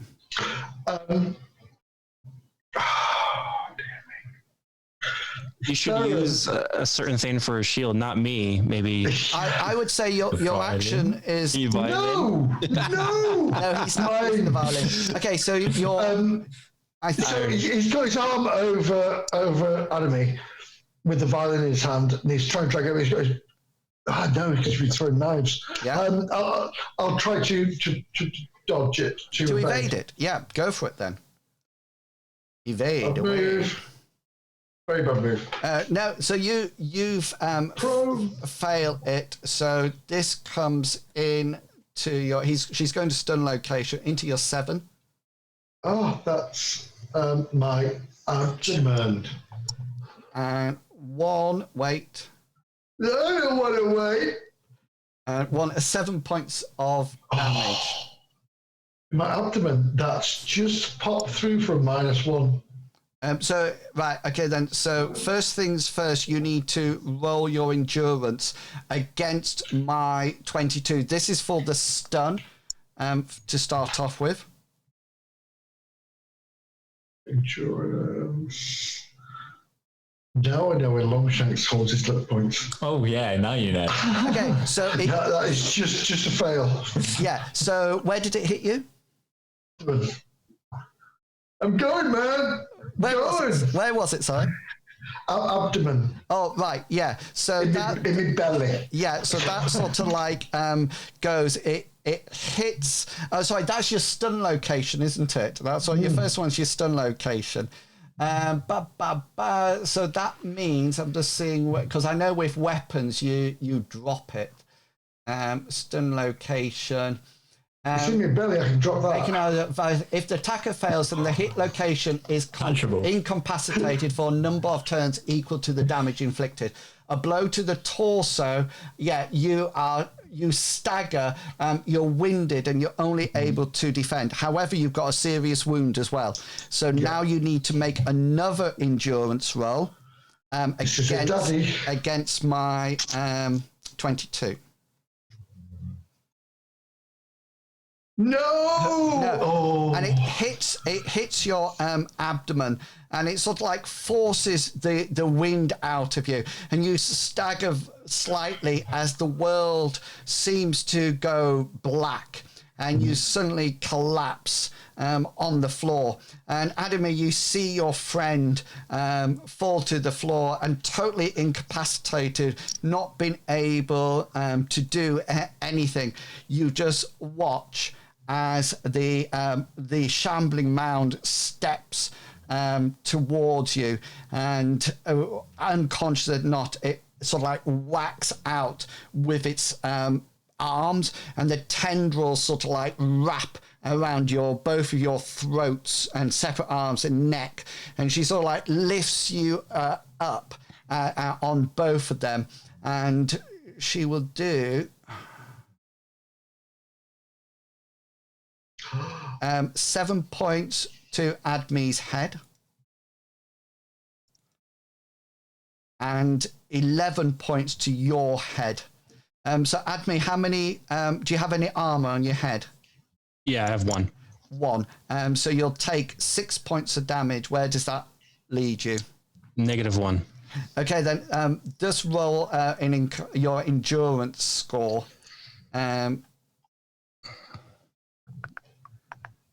And what about you? 11 points in my head. Yeah. You can hear as things are crunching. Theron is going.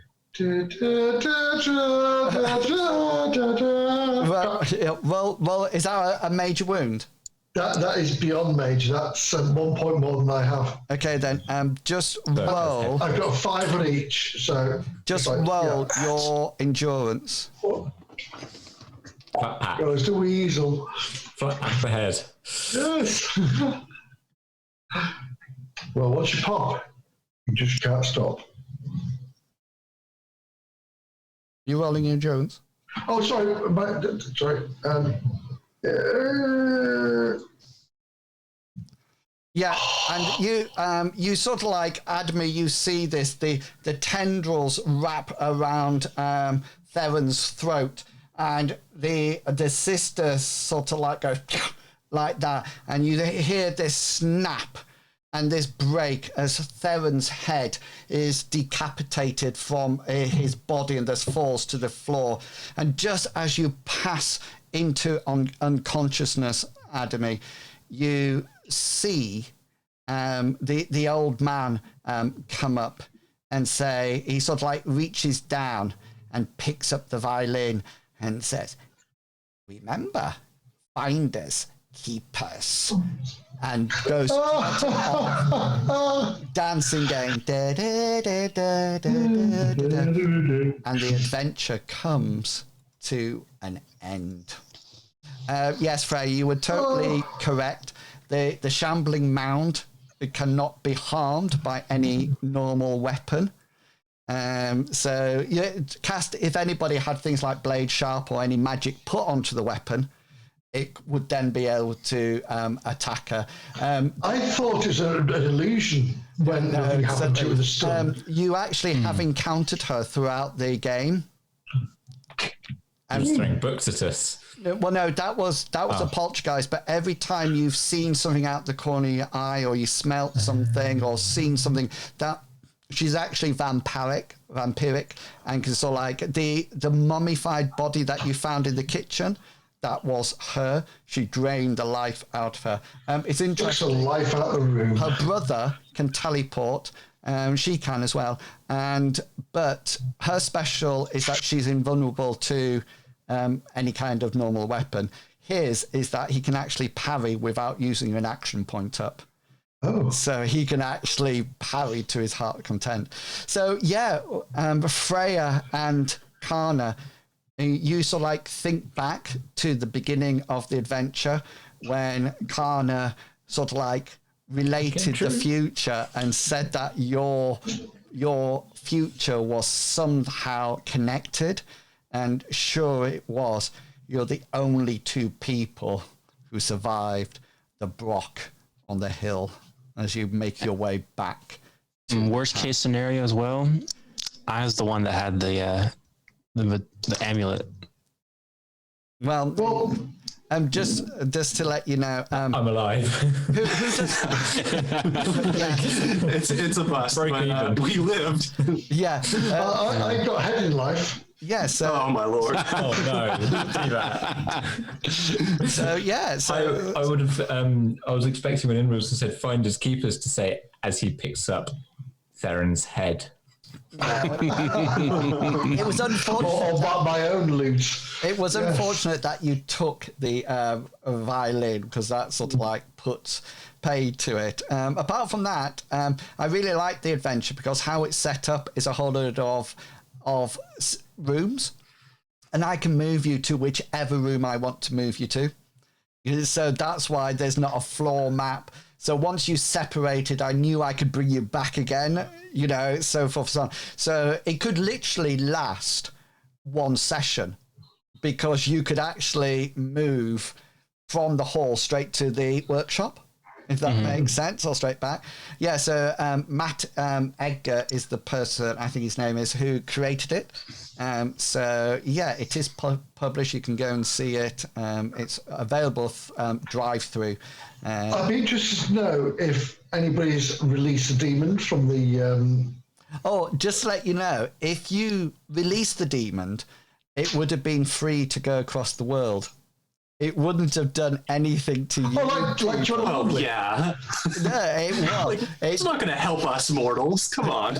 Yeah, it's just literally, if you had released it, it would have just gone. But you would always have on your conscience that you. So the demon was the one who made his wife pregnant with the two children, and then he was trying to figure out how to make it all stop, and the demon ate his wife, and then he got so sick of it that he just stood across the circle and just got burnt to bit. And just to let you know, the amulet, if the amulet went out, is the amulet gone out? No, that's what I was trying to say earlier. Is like I have the amulet, so Yeah. the whole entire thing we came in for. So just out of interest, both of the amulets actually can summon demons, and the person who hired you is a member of a cult who needs that to summon their own demon. So if you had actually rescued it and given it to him, then he would have been able to go off and summon Potos. So we did good, Freya. We did very We good. won. And Won the game. the interesting Best thing, case scenario, you survived without amulets. you know when you did And that, we didn't release demons into the world. We That- get Or Potas's baby. you know when you Yeah. did that perception roll to find the key, it worked perfectly because Freya failed it, so I got her to pick up the one that activated the circle. Well, Adamy succeeded, so you got the real one. You know, and so that would have happened, and or the hands in there, it's all blood because of threatening people, etc., etc. So I hope you enjoyed that session. Hope you enjoyed the whole adventure. Well done to everybody. I know some of you didn't get out alive, but I think I get the feeling it's very much a Call of Cthulhu's type of adventure. When I love the whole willpower thing where I was bound to do what I had to do. Yeah. Because of what I was in. Yeah, and I mean, there's certain bits, if you ever read it, I made the guy come back to give you the key because it seemed to me impossible for you to go and find it now because it would be random all the way around. And I didn't want to say, oh, you go through a door and you're suddenly there. So I used it to bring in the sister, because she was there, and him and his father. And I think when you said Captain, let's just say he's a pile of ash on the other side of the door. That's so funny. Which he actually was, and then that was it. So, yeah, so I hope you enjoyed that. I hope you got a feeling for the game. Next Saturday, we will be back, if everybody's able to play, and we'll be going back to the Odes campaign, meeting a new character for the first time, spending experience rolls. I'll put how much in the chat for you, and carrying on for where you left off. And just to let you know, this next adventure, of course, will be focusing on Hazra. Shut the front door. So you better be ready, Hazra. Yes. I don't know what that means. It's true. Well, I'm going to go find my tribe in the steppes to find the new war. That's what it is. Just walking around in the darkness. I think the last time I tried to do that. Okay, thank you very much for the chat, for coming along. And so we wanted to get it finished tonight, so that's why we played a little bit later. Thank you for everybody who hung around. I will see you tomorrow at 2:00 for some Elder Scrolls Online. Until then, any notifications or notices from the party? No, I'm good, thank you. No? Brilliant. For me. Nope. So look after yourself, everyone. Thank you for coming out, and we will see you all next time. See you later. Wave goodbye. Goodbye. Goodbye, be safe. Bye.